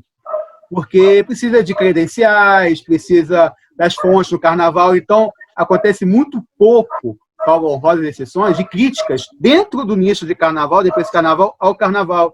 Então, quando a gente faz algum tipo de crítica, as pessoas se espantam. Nossa, mas você está criticando o carnaval. Como vocês falaram, o carnaval faz parte de um todo. Infelizmente, as pessoas de ateliê, de barracão, estão sem emprego. Se não tiver carnaval, não vão ter o seu dinheiro. Como ninguém está tendo. Então, vários comércios, várias empresas estão fechadas, pessoas com necessidade. Eu conheço gente próxima a mim que não sabe nem se está empregada ainda ou não, essa situação toda, e não tem nem como correr atrás de emprego, porque não pode ir na rua. Então, infelizmente, gente, se não tiver vacina, se não melhorar, não vai ter carnaval. A não ser que empurrem a porta, como estão querendo fazer com o shopping e com tudo agora. Se chegar a dezembro de janeiro, nossa, a gente precisa do dinheiro do carnaval para aumentar a economia da cidade. Aí vão dar um jeito, vão empurrar a porta, vão maquiar casos e vão fazer carnaval. Mas, pensando com sanidade, hoje não tem como. E o que eu reclamei, que o pessoal fala que eu estou criticando, é de divulgar enredo com 1.000 pessoas morrendo por dia. Pode trabalhar, gente, pode ser que tenha carnaval, mas trabalha internamente, trabalha entre as pessoas, por Zap, por Zoom. Não tem como divulgar um dia que bate 1.300 mortes, que parece uma falta de humanidade. Se o carnaval está sendo criticado para mim erradamente, porque em fevereiro teve, mas ninguém sabia da noção de que estava o coronavírus, imagina o pau que vai ter no carnaval se tiver carnaval com as pessoas morrendo. Eu só queria fazer esse adendo aí, que não tem nem muito a ver, mas também tem a ver com o assunto, porque eu acho que a imprensa de carnaval, muitas vezes, é muito situação, e acaba prejudicando um pouco isso, ser situação, porque o teu filho, você também critica ele, você também briga com ele para ele crescer. Não adianta a gente deixar numa boa e achar que está tudo certo quando não está. Desculpa esse adendo aí, mas tinha que dar. Oi, Marta. Quando o Alê falou lá no primeiro bloco a respeito do senso crítico, o shopping não era para estar aberto, abriu o shopping, tinha uma fila na porta do Botafogo para shopping. Então, assim, o político abriu o shopping, eu estou na minha casa, cara. Eu passei na frente do shopping porque eu estava indo ao médico. E a minha filha trabalha lá. Abrimos a Marquês de Sapucaí, vai ter carnaval. Quantas pessoas que não têm esse mesmo senso crítico vão comprar ingresso para estar lá na... Não, vão comprar e vai lotar, com certeza. Vai ser uma tragédia se for igual hoje, né? E vai sobrar para o carnaval, né? A culpa é para o carnaval, né? Pois é, então é isso que eu tento alertar, para a própria imagem do carnaval, o próprio bem do carnaval, segura as coisas, faz na encolha, faz no Zoom, faz no WhatsApp, porque a imagem já está muito ruim, e divulgando essas coisas piora a imagem. Essa discussão que vocês fizeram foi o vídeo anterior a esse? Quem quiser entrar no canal sobre tudo e mais alguma coisa, é só ver lá na relação, tá Carnaval em Quarentena, tem um bate-papo muito legal. Também tem um esquema que é o seguinte, a gente abre os campos de futebol para jogar futebol. O futebol, ele não precisa... Assim, o público gera renda para o futebol, óbvio, mas o simples fato dos caras botarem a camisa que está tendo patrocinador e aparecer na televisão gera grana para os clubes e gera grana para a imprensa. Então, o público é uma coisa que, em teoria, é dispensável. Já o carnaval, que recebe cada escola quase 2 milhões de reais de subvenção, o governo não dá 2 milhões de subvenção para aparecer na televisão, é para ninguém comprar camarote, arquibancada, é para as pessoas poderem lotar hotel, é para os bares virem para a cidade, para os blocos, para tudo. Então, assim, não tem como você falar de carnaval sem público, como você fala de futebol sem público, né? Sim. O público é a essência do carnaval, não tem como. Mas eu acho que o Alexandre, ele dá uma visão que assim, é tão simplicista, mas torna a questão mais fácil. Eu também não tinha tido esse gatilho. Ninguém está falando em não ter o carnaval, né? A gente está falando em adiar, como a gente está adiando várias coisas, né? Então, quer dizer, esse planejamento todo, ele já pode começar a acontecer como o Luciano está falando, né? As pessoas internamente já podem começar a discutir as coisas, começar a se adequar, se der, tá tudo em cima, e se não der, vai ser depois, não vai deixar de ter, né? Eu estava com sentimento particularmente, não vamos ter carnaval, que merda, mas não, né? E aí é o exercício da tolerância, né? Calma, nada é tão assim radical, né? Quem sabe se não for em fevereiro, vai ser em junho. Pois é, verdade. A notícia não para, né? A gente Exatamente. Vocês já sabem que o Procurador-Geral da República, Augusto Aras, determinou que os Ministérios Públicos Estaduais investiguem a situação dos hospitais sendo invadidos, né? O Gilmar Mendes fez um pronunciamento bem crítico hoje em relação a isso, às palavras do presidente Bolsonaro, e o Aras pediu agora a investigação em relação a isso. No dia de agora, tudo bem que vai se passar só na terça, mas acho que eu tinha que colocar para vocês também. Eu quero entrar um pouco na série de televisão agora com vocês. Eu ia falar porque, surgiu a CNN Brasil bem quando começou a situação do coronavírus, e com o noticiário 24 horas no ar, que forçou os news também a se reinventar para poder ter essa briga de audiência. E a CNN está tendo como carro-chefe seus debates com direita e esquerda, que a Globo também está fazendo agora. Lógico que o debate é importante, sempre tem que ter o debate, mas o debate como está sendo feito na CNN, como, por exemplo, o foragido que tacou bomba na Porta dos Fundos, participando do debate, representando um lado. Vocês acham que tem que ter um limite para esse tipo de debate? Pode começar, se quiser. Pode ir, Alessandro, se quiser. Eu acho que tem que ter um limite, e eu acho que o limite é uma linha muito tênue entre a liberdade de expressão e a liberdade de agressão. Né? E aí, o que eu encaro como uma liberdade de agressão? A gente viu recentemente o assassino da Daniela Pérez, que deu 15 tesouradas na barriga dela, se sentindo no direito de botar uma máscara, uma bandeira do Brasil, ir para frente do Senado e falar que quer um Brasil melhor. E aí a gente vê uma emissora de televisão dando voz para uma pessoa dessa. Eu acho que tem que ter um limite, porque eu acho que dentro do âmbito da liberdade de expressão dele, está acontecendo uma liberdade de agressão com uma mãe que está vendo esse cara ser empoderado sob um discurso que ele já pagou, que ele tinha que pagar. Acho que a liberdade de expressão ela vira uma liberdade de agressão quando você tira uma Prioli dali da CNN desses debates, porque foi muito a fundo em cima do Gotino, e aí você cria um pano de fundo, não, tira ela do debate, vamos dar um programa para ela. Então, eu não concordo com a forma que alguns debates vão sendo feitos ali na CNN, porque eu acho que se torna uma liberdade de agressão, não uma liberdade de expressão.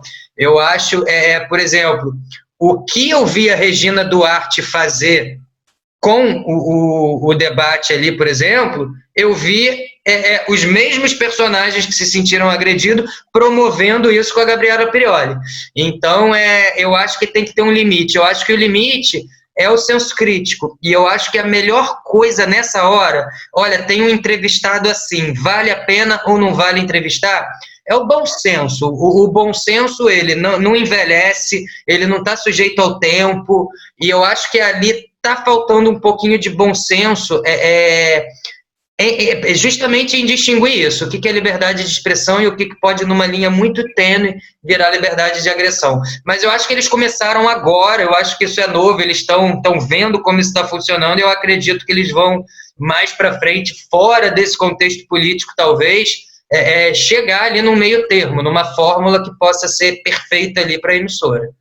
Eu concordo que realmente o debate é necessário, é importante de todos os lados. Só acho que é um pouco de exagero que eles fazem, como, por exemplo, dá um exemplo, vai o Alexandre e o Rafa debater sobre uma parede que é azul. O Alexandre fala, a parede é azul, todo mundo sabe que é azul. Aí o Rafa tem que provar que aquela parede azul não é azul. Aí parece que às vezes eles levam para esse lado. Fica muito agressivo, né? Se fosse na época do nazismo, de repente tentar botar o Hitler para defender, tentando passar uma aura de isenção, de imparcialidade, tem certos assuntos que não tem como ser imparcial ou isento. Sim. Alexandre, Rafa, Marta, vocês acompanham a CNN, esses debates? O que vocês têm a dizer sobre isso? Eu acompanho, mas você sabe o que eu acho que faltou nesse dia, na CNN em especial? Eu acho que faltou alguém que conseguisse debater em pé de igualdade, entendeu? Porque eu estou sujeita aqui, por exemplo, a gente convida as pessoas para participarem de um debate. E eu estou sujeita aqui a falar alguma coisa que você não gosta.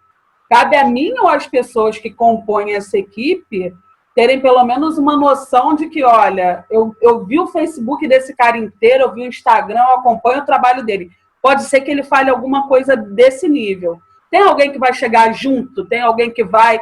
Não preciso contornar a sua ideia, mas tem alguém que vai chegar junto e que vai debater em pé de igualdade? Ali eu acho que o que faltou foi gente experiente para chegar, não no QI, mas para chegar no nível do raciocínio dela e falar de igual, sabe? De um posicionamento de igualdade.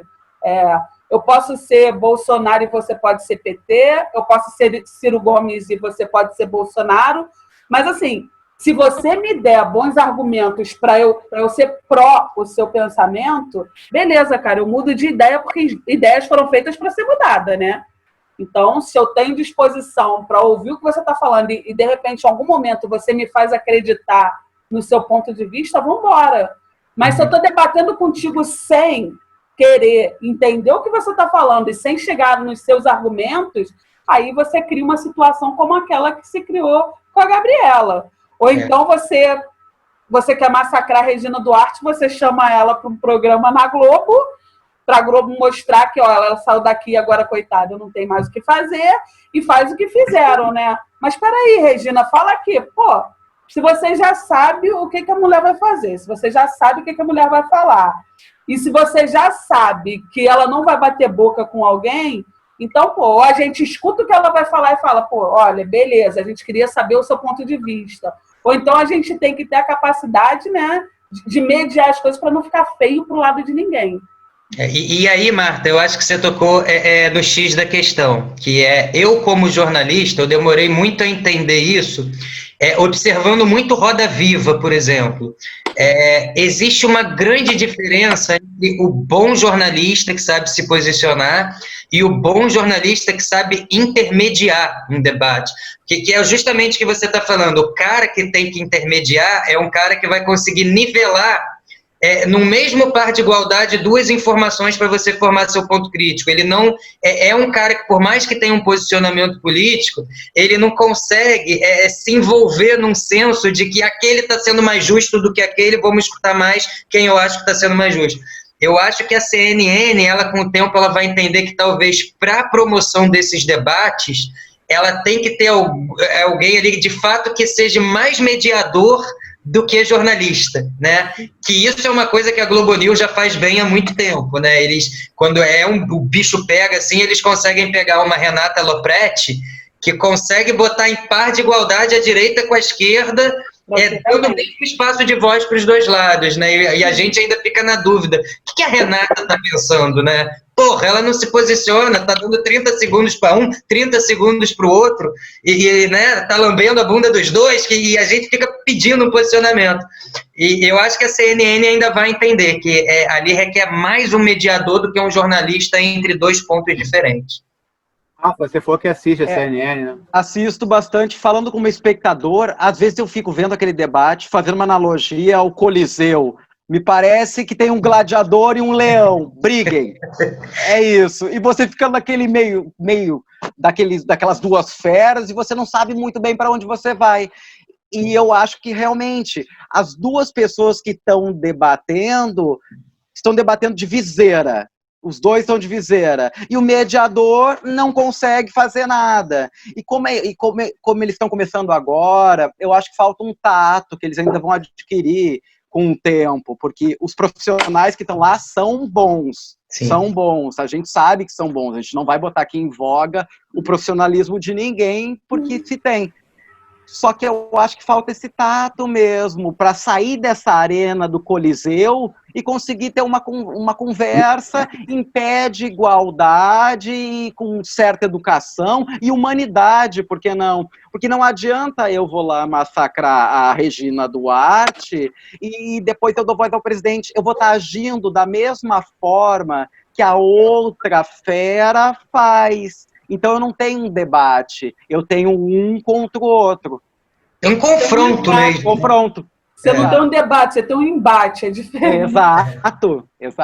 Mas eu, assim, apesar dessa crítica, eu acho que foi ótimo ter surgido a CNN e justamente trazendo esse formato, né, de botar duas visões antagônicas ali para debater mesmo, né? Eu acho que eles vão se encontrar, até porque esse formato de jornalismo não é um jornalismo brasileiro, não é um jornalismo que a gente está acostumado, né? A gente sempre foi ou um jornalismo de situação, ou um jornalismo de oposição, mas a gente nunca se acostumou a fazer um jornalismo de escutar todos os lados, né? Então eu acho que também com o tempo a gente vai se encontrar como telespectador, conseguindo absorver menos o pessoal também num debate, né? Porque a gente também, quando vê um debate ali, a gente absorve, a gente leva as coisas pro pessoal também. O que essa piranha tá falando? O que esse tá falando? A gente começa e aí a gente também tem que entender, cara, deixa eu aprender a escutar um pouco que eu não quero também, né? Então esse formato eu acho que pode educar todo mundo. Wagner, você assiste a CNN? Eu assisto. Hein, Wagner? Alexandre Wagner, está me ouvindo? Oi? Alexandre? Você assiste a CNN? Não, porque o sinal está caindo um pouquinho. Tá, você assiste a CNN? Sim, assisto. Inclusive, assim, inicialmente eu escutava muito a Globo News, até que conheci figuras de Merval Pereira, e Merval Pereira realmente conseguiu atingir meus... Ele quase me tirou da Globo News também, vale. Né? Então, Merval Pereira é um cara que tem uma importância para mim tão grande, porque ele conseguiu fazer com que eu parasse de assistir a Globo News. Né? A partir desse momento, quando chegou a CNN, que é uma referência do jornalismo mundial, eu falei assim, poxa, vem a CNN. Né? Aí a gente começa, eu não sei se são fake news ou não, mas a gente começa a ter notícias de que um dos grandes acionistas é a própria pessoa da TV Record. Aí você já começa a ficar meio assim, será? Mas continuo assistindo a CNN. Gosto muito da ideia, apesar de achar que... Aliás, gosto muito do formato, apesar de achar que eles realmente, como todo mundo colocou aqui, podem melhorar muito nisso com a questão da mediação. Acho também, atribuo isso também, não só a essa coisa ainda incipiente, né, da ideia, mas também a questão da nossa democracia. Nós somos um país que está num novo processo de democracia, tem 35 anos. Né, enquanto os Estados Unidos deve ter 300 anos de democracia, né, só para citar o país que eles gostam, né, nós temos aqui 35 anos de democracia. Começou em 85, né, quando o Sarney saiu, veio aquele negócio da... 89, eleição do Collor, aquela coisa toda. Mas, gente, aliás, 85, o Sarney ainda pelo processo indireto, né? 89 foram as eleições diretas, né? Está ao vivo no meu Instagram, só para avisar, vai continuar aí.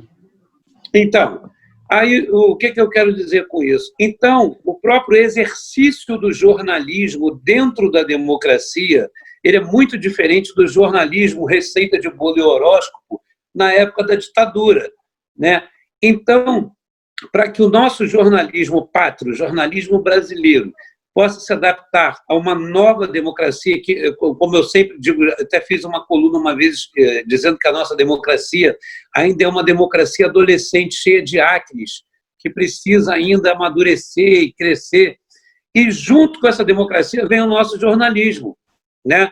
Então, por mais que os nossos jornalistas sejam extremamente competentes, estudiosos, que se aprofundam no estudo do jornalismo no mundo inteiro e tal, mas o exercício, a prática, isso daí requer time, não tem jeito. Você tem que ter tempo de democracia para poder realmente exercitar o jornalismo dentro da democracia.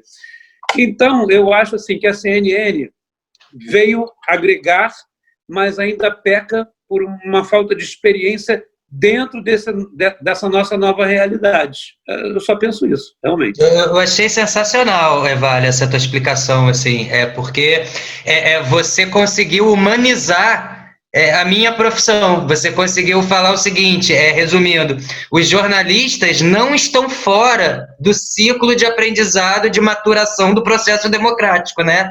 Porque até então muita gente pensa o jornalismo como uma coisa à parte, né? Não, nós jornalistas estamos aprendendo a trabalhar dentro do que está se estabelecendo como um rito democrático também ao longo dos anos, né? Então, eu adorei tua opinião, porque você humaniza a gente como cidadão, a gente também está aprendendo a se comportar, né? Tocar o nosso Nós todos estamos nesse processo. Tocou interessante, que é a democracia que ainda é adolescente, né? E nós temos uma emissora de televisão que, quando chegou a democracia, mostrava a Semana do Presidente. Ficou vários anos a Semana do Presidente. Não importava o presidente que fosse, mostrava a Semana do Presidente, né? O dono dela sempre fez questão de dizer que o presidente da República era seu patrão, porque a concessão pertencia... Eu acho que eu estou falando do SBT, todo mundo já entendeu, né? SBT que algumas semanas atrás tirou do ar o seu TJ de sábado, porque na sexta tinham batido muito na reunião ministerial, da situação de reunião, aí no sábado tirou e botou o programa Triturando no lugar. Foi um grande escândalo, né? Porque meio que tem que ter, se não me engano, 2 horas diárias de jornalismo nos canais, né? E o SBT não botou nesse dia 2 horas de jornalismo. Por si só já seria uma infração à regra. E foi um escândalo porque nunca tinha acontecido isso, né? E falaram que foi para testar o programa. A gente já falou muito de Globo aqui. Eu queria falar sobre outras emissoras com vocês. Como é que vocês veem a postura do SBT e da Record nessa situação toda que vem ocorrendo aí? Eu particularmente, eu consigo olhar para cada emissora e consigo delimitar exatamente a linha política e a linha editorial que elas estão estabelecendo para elas, né? Então, eu acho que a vida... Eu consegui entender, uma coisa meio maléfica o que eu vou falar, mas eu consegui entender que é assim na vida das pessoas e é assim também, infelizmente, com as emissoras de televisão. Mais importante do que o trabalho em si, a vida não é feita de trabalhos, né? A vida é feita de pessoas, né? Mais importante do que, às vezes, nosso trabalho são as pessoas que a gente se conecta, são as pessoas que vão puxar a gente lá para cima, né? Às vezes, meu editor falava isso assim, procura se relacionar bem com as pessoas, porque você vai chegar num patamar de trabalho que todo mundo vai ser bom. O que vai determinar quem vai subir ou não vai ser a mão que vai te pegar e vai falar, vem comigo. Então, eu acho que algumas emissoras entenderam e personificaram isso também, e elas estão deixando claramente que elas querem se conectar ao poder, né? Ao poder, seja por uma concessão, seja por um aumento de concessão, seja para derrubar a concessão de um concorrente. Então, eu vejo com muita cautela o SBT e a Record nesse sentido, porque a gente vê uma linha bem definida ali, né? E essa linha vai implicar em remodelação de programação, em recosturar orçamentos. Então, eu fico muito temeroso de ver a política impondo um ritmo às grandes empresas de comunicação, né? Eu vejo grandes empresas de comunicação se escondendo atrás de um pano de fundo, falando a gente está tirando só o orçamento de um lugar para apostar num movimento de mercado que é global, que é o streaming, são as novas plataformas, mas a gente que está lá dentro, a gente vê que não é isso, né? A gente vê que é uma remodelação política, é fato. Então, eu vejo fico bastante temerário em relação a isso. O genro do Silvio Santos, deputado, virou ministro das Comunicações, e a alegação foi por ser próximo ao Silvio Santos, né? Aí surgiu aquela brincadeira, se era para botar alguém próximo ao Silvio Santos, que eles não botaram o Jassa, ministro, né? Marta, qual é a sua opinião? Ou o Lombardi, né? O Lombardi já morreu, pô. Não pode. Não pode mais. O também. O Bolsonaro também já morreu. Morto por morto, junta todo mundo. Mas e aí, Marta, qual é a sua opinião sobre SBT e Record? Cara, meu medo maior é cair mais a qualidade, entendeu? Porque aí você não precisa nem mais do senso crítico. Meu medo maior é só esse, cair a qualidade como está caindo. Eu vejo pessoas muito boas sendo mandadas embora das emissoras porque elas batem de frente com que agora as emissoras já estão deixando claro que é o posicionamento delas, entendeu? Então, quando eu vejo assim, por exemplo, a EBC, eu vejo uma TV Brasil que tinha uma programação bem legal, que de repente, de uma hora para outra, o presidente da República troca o mandante e as pessoas começam a ir embora. E aí você pega a Luciana Barreto, que é uma pessoa que estava lá na frente da EBC um tempão, que graças a Deus foi para a CNN, teve um bom aproveitamento, mas você pega outras pessoas que trabalhavam lá dentro com ela e assim, como eu, por trás, na produção, que foram mandadas embora e que não são aproveitadas por lugares nenhum, entendeu? Então, quando você fala nesse remodelamento, quando você fala que as emissoras estão num processo democrático, estão na aprendizagem, não sei o que, e você pega uma CNN que está aproveitando vários talentos de várias emissoras, eu acho super bacana. Mas quando você pega essa remodelação para falar que as emissoras estão, de fato, seguindo uma linha hiper radical, e você está vendo os jornalistas irem embora, a Rede TV não consegue absorver os bons jornalistas que estão sendo mandados embora, a Globo não consegue, a CNN não consegue, e esses caras vão perdendo espaço. E essas vozes que conseguem ecoar a democracia, elas vão sumindo, né? Isso é muito ruim. Eu vejo muito pelo lado da qualidade. Já não estou vendo nem mais pelo lado de tira dinheiro daqui para botar ali, a grade de programação tem que ser assim, eles não cumprem e ninguém vai falar nada. Eu já nem estou vendo mais por esse lado, eu estou vendo mais pelo lado da qualidade mesmo. Porque aí as pessoas vão, eu quero um My Family Cinema, eu quero um Netflix, eu quero um Amazon Prime, e aí as pessoas vão ficar bitoladas naquilo que não tem um canal de informação. É canal de entretenimento puro, entendeu? Só isso. Rafa. Eu acho muito perigoso quando uma emissora de TV aberta ela começa a se posicionar muito pró-governo ou contra o governo. Porque é muito perigoso, porque uma emissora de televisão aberta, ela entra democraticamente em qualquer residência. Então, quando ela começa a fazer esse papel de se posicionar a favor ou contra o governo, ela começa a educar o seu espectador, o que eu não acho que seja muito certo, porque eu acho que o papel da emissora de TV aberta é informar todos os lados, trazer todos os fatos, sem entender para um lado ou sem entender para o outro. Eu acho que fica complicado para o cidadão comum ir atrás do posicionamento de alguma emissora de TV aberta. Acho bem complicado. É porque já perde claramente a imparcialidade que deveria ser o prumo dessa balança, né? Sim. Quando você se posiciona abertamente, você perde a imparcialidade e aí você vai ter sempre... Aí quando você chega na casa do seu amigo e a televisão tá ligada, pelo canal você já sabe se você vai ficar ou não, né? Não, eu já cheguei em casa de amigos que ele estava assistindo a emissora X, porque ele disse, eu não assisto mais aquela emissora, porque ela só dá um plantão que não é verdadeiro. Ela adultera as mortes, ela fala sobre os casos do corona. Aí me disseram outro dia, Rafa, você acha que todo mundo agora só morre de coronavírus? Não, isso é a tal emissora que está produzindo isso em você.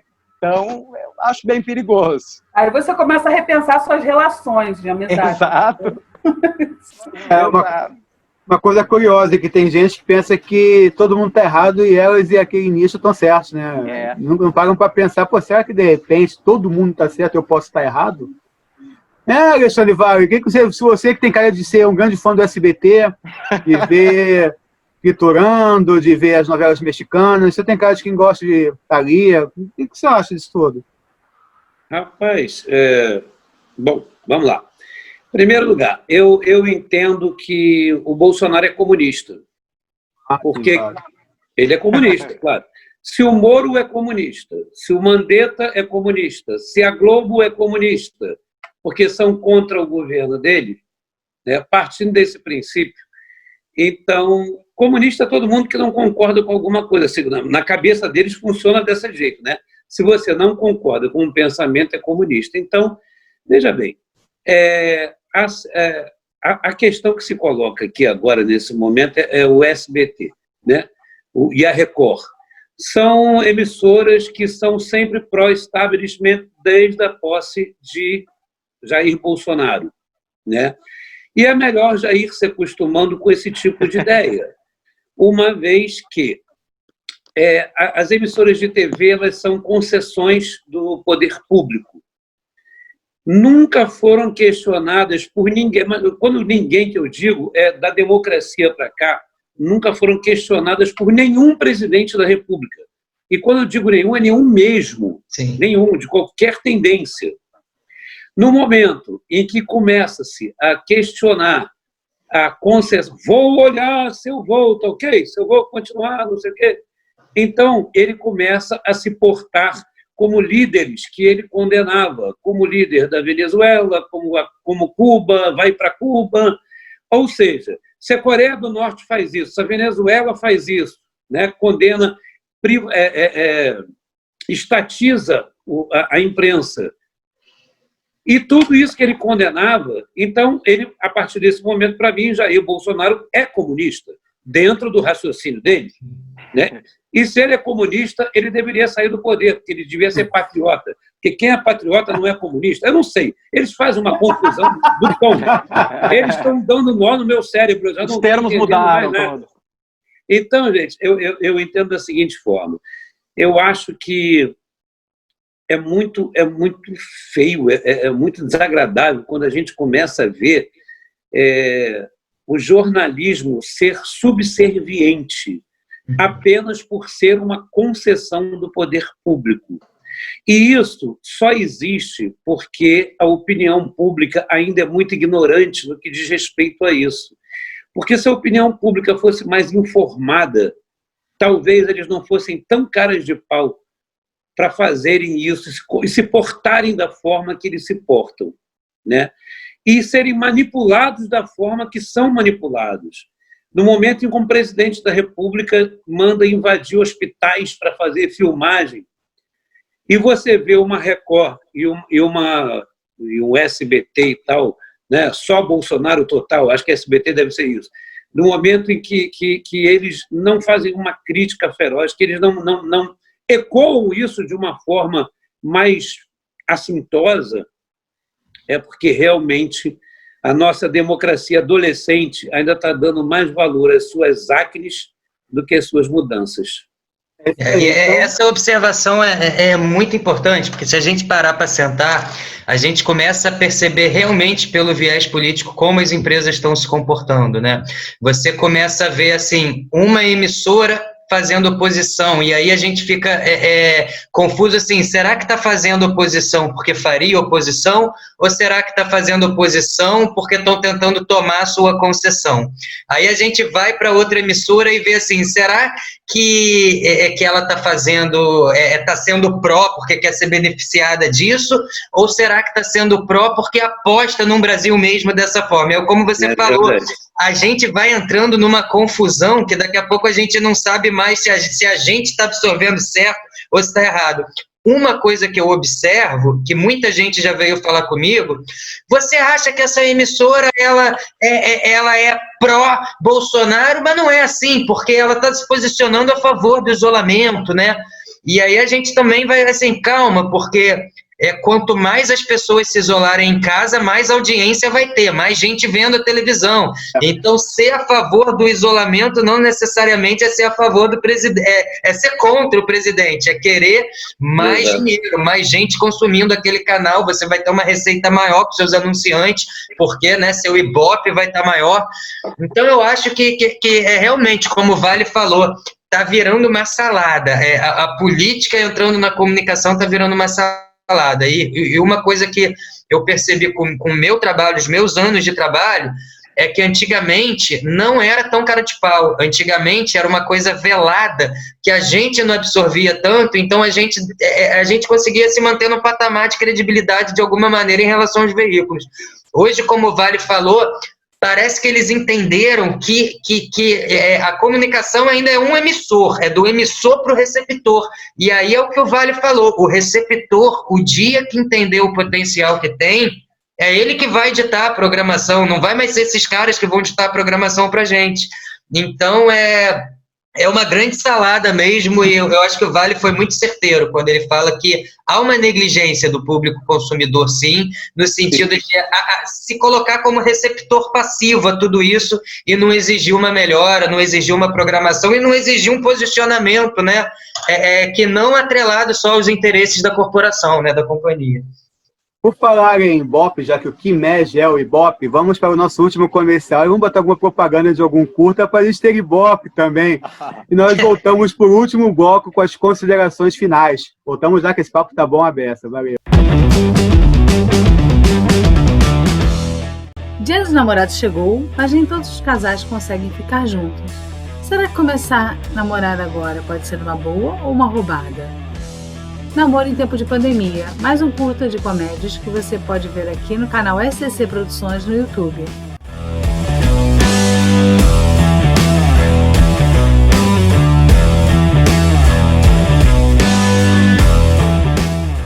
Terceiro e último bloco. O papo foi tão bom que a gente nem sentiu o tempo passar.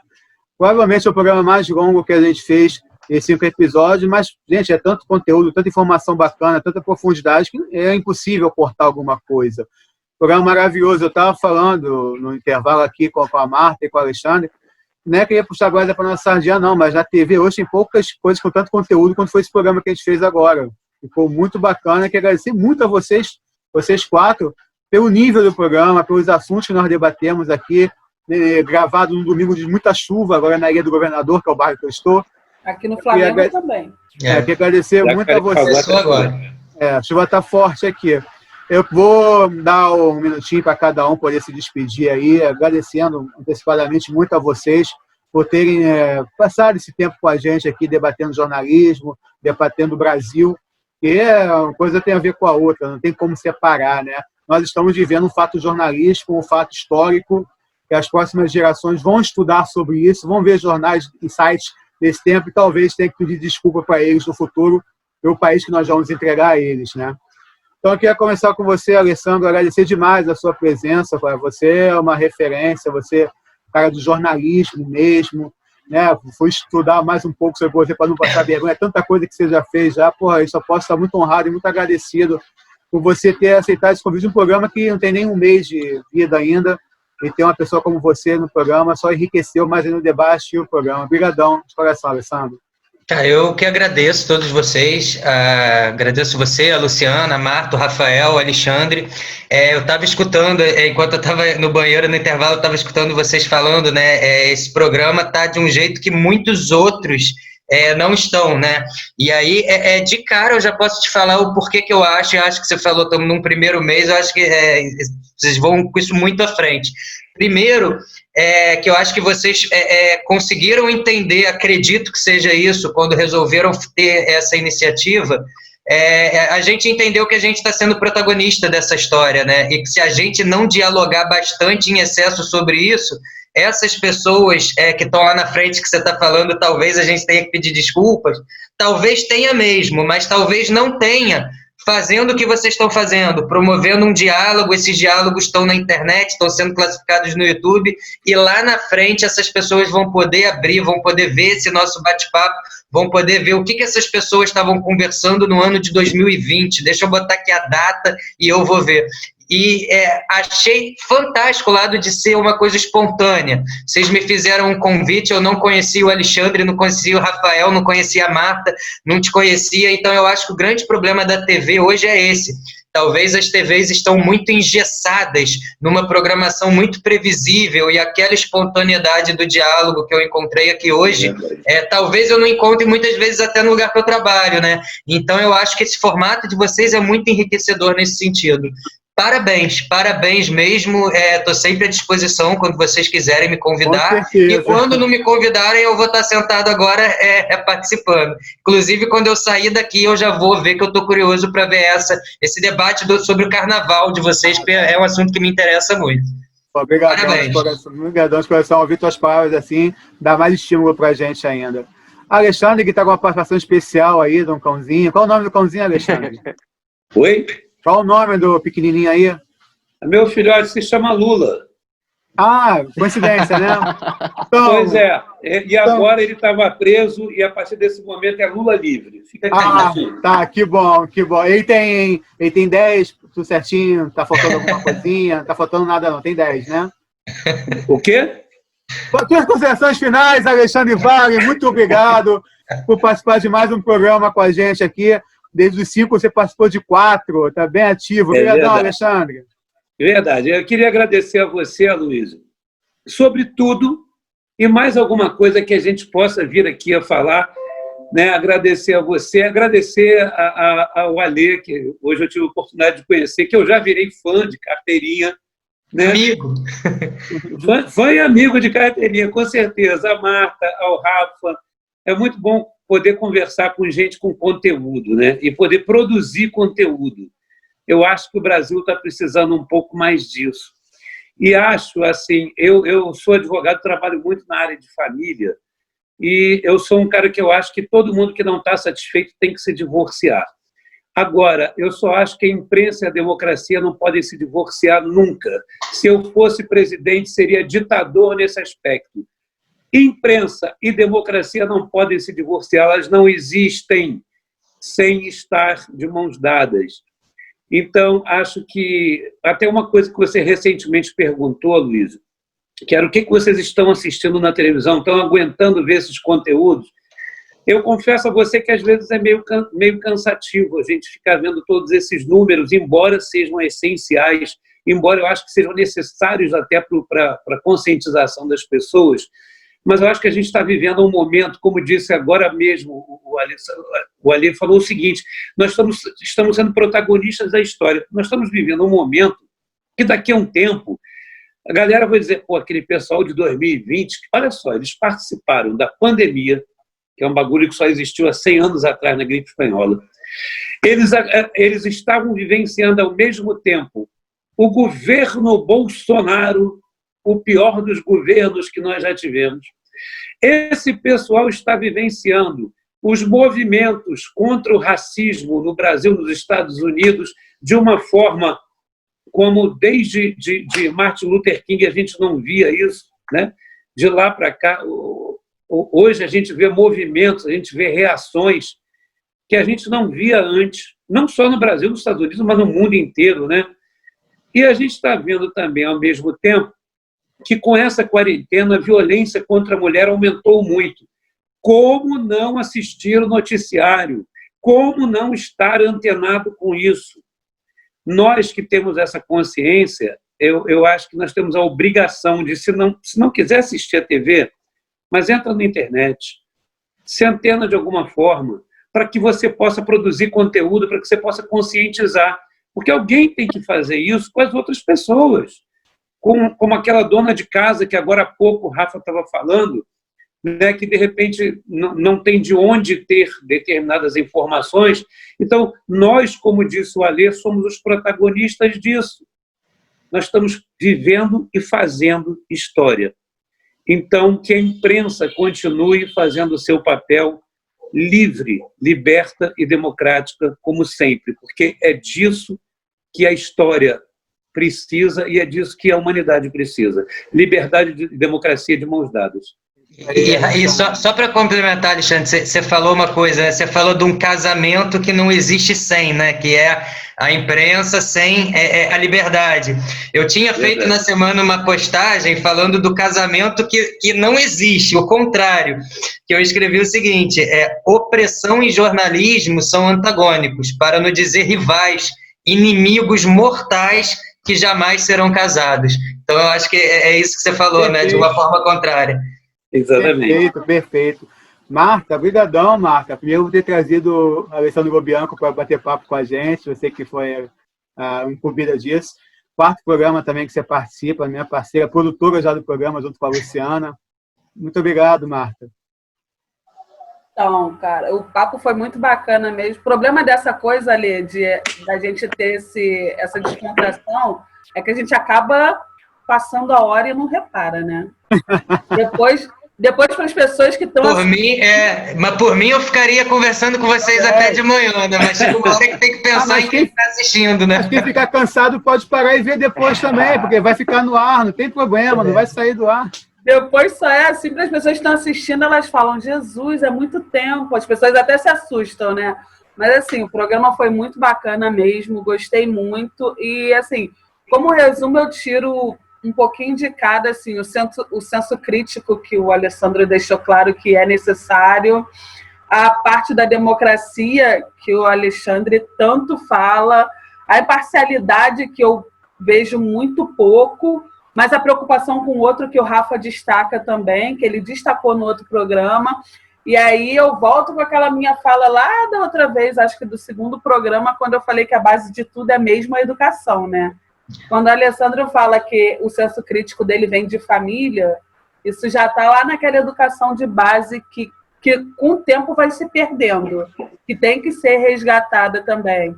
Quando a gente fez o programa sobre o racismo, que todo mundo falou pra caramba, né, inclusive, aí, essa semana eu recebi uma mensagem de uma amiga minha falando, cara, eu nunca tinha prestado atenção no Vidas Negras Importam, do jeito que você expressou, quando eu falei, gente, vidas negras importam, porque quando você equaliza, quando todas as vidas importam, você não consegue sentir a dor do outro, né? Você não está no lugar de fala, então quando você iguala, o que acontece? Você acha que a vida negra é só mais uma vida, né? E aí a minha amiga foi e falou, Marta, eu assisti o programa todo. Eu falei, caramba, cara, não tinha percebido isso na minha vida. É a coisa que a gente devia ter tido lá na educação moral e cívica na escola, quando eu era pequenininha no colégio militar. Alguém ensinou isso para mim? Então, eu acho que todas as discussões da gente, elas são muito válidas, todas são bem bacanas, mas a gente volta tudo para aquela coisa da educação de base, de você disseminar o conhecimento, de você ensinar a criança como pensa, como ser um ser crítico. Eu acho que a gente sempre remete a essa situação, né? Marta, eu tento hoje, você está falando de senso crítico, na infância, eu tenho uma filha de 7 anos, né? E eu não sei se eu vou conseguir, mas eu vou tentar. Eu, quando tinha a idade dela, não quando eu era um pouquinho mais velho, uns 12, eu entrei na moda de queria fugir de casa, né? Aqui não estão me dando liberdade. E aí eu virei pro meu avô e falei assim, vou fugir de casa, aqui é uma prisão. Aí ele virou para mim e falou o seguinte, então foge, cara, só que quando você abrir essa porta e chegar na rua, você vai descobrir uma prisão maior. Aí eu falei para ele assim, mas por que você tá me falando isso então, para eu me sentir mal? Aí ele falou assim, não, porque assim, você nunca vai conseguir sair dessa prisão, mas a partir do momento que você entender que você está vivendo uma prisão, isso já te tornou livre. O conhecimento de onde você está habitando já te colocou livre, mesmo que você não consiga fugir daquilo, né? Então, eu acho que o que você falou de educação de base é justamente isso. Eu não sei se eu vou conseguir fazer minha filha entender isso, mas se ela conseguir aos 12 também, já vou estar realizado. Mas se você tentar, já é um grande passo, né? Porque tem muito pai que nem tentar, tenta, né? Verdade. Rafa, seu segundo programa com a gente. Você que está mais distante fisicamente, está no sul nesse momento, mas que bom que esse programa consiga aproximar você da gente, né? Esse bate-papo que a gente tem batido. Obrigado por mais uma participação. O Luciano está morrendo de saudade de você. Volte logo para o Rio, eu também estou. Também. Vamos retomar nossos projetos, né, Rafa? Com certeza. Nossas peças, nossos filmes, né, Rafa? A gente tem peça parada, tem longa parado, né? Tudo aí esperando. Mas eu quero agradecer a Luiz, o Marta, Alexandre, Lobianco, porque é muito enriquecedor poder trocar com vocês, né? E poder ter essa conversa que não deixa de ser informativa também.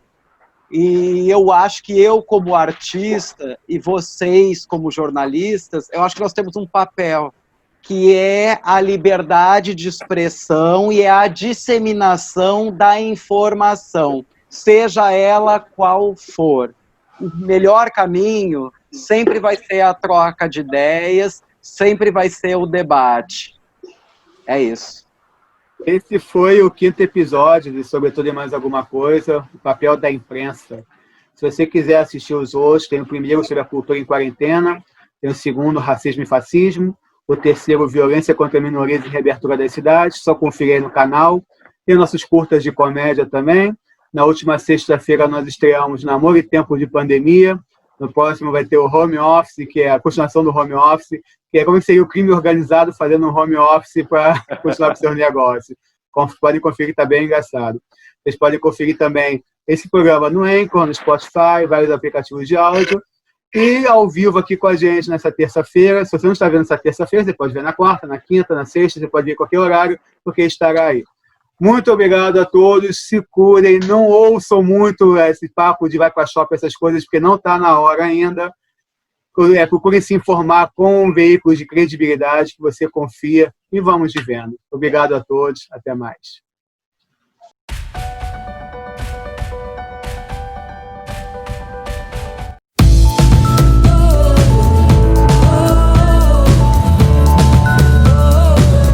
Sobretudo e mais alguma coisa. Apresentação Aloysio Vilar, produção Marta Caminha, edição e direção geral Luto Tunge. Realização SDC Produções.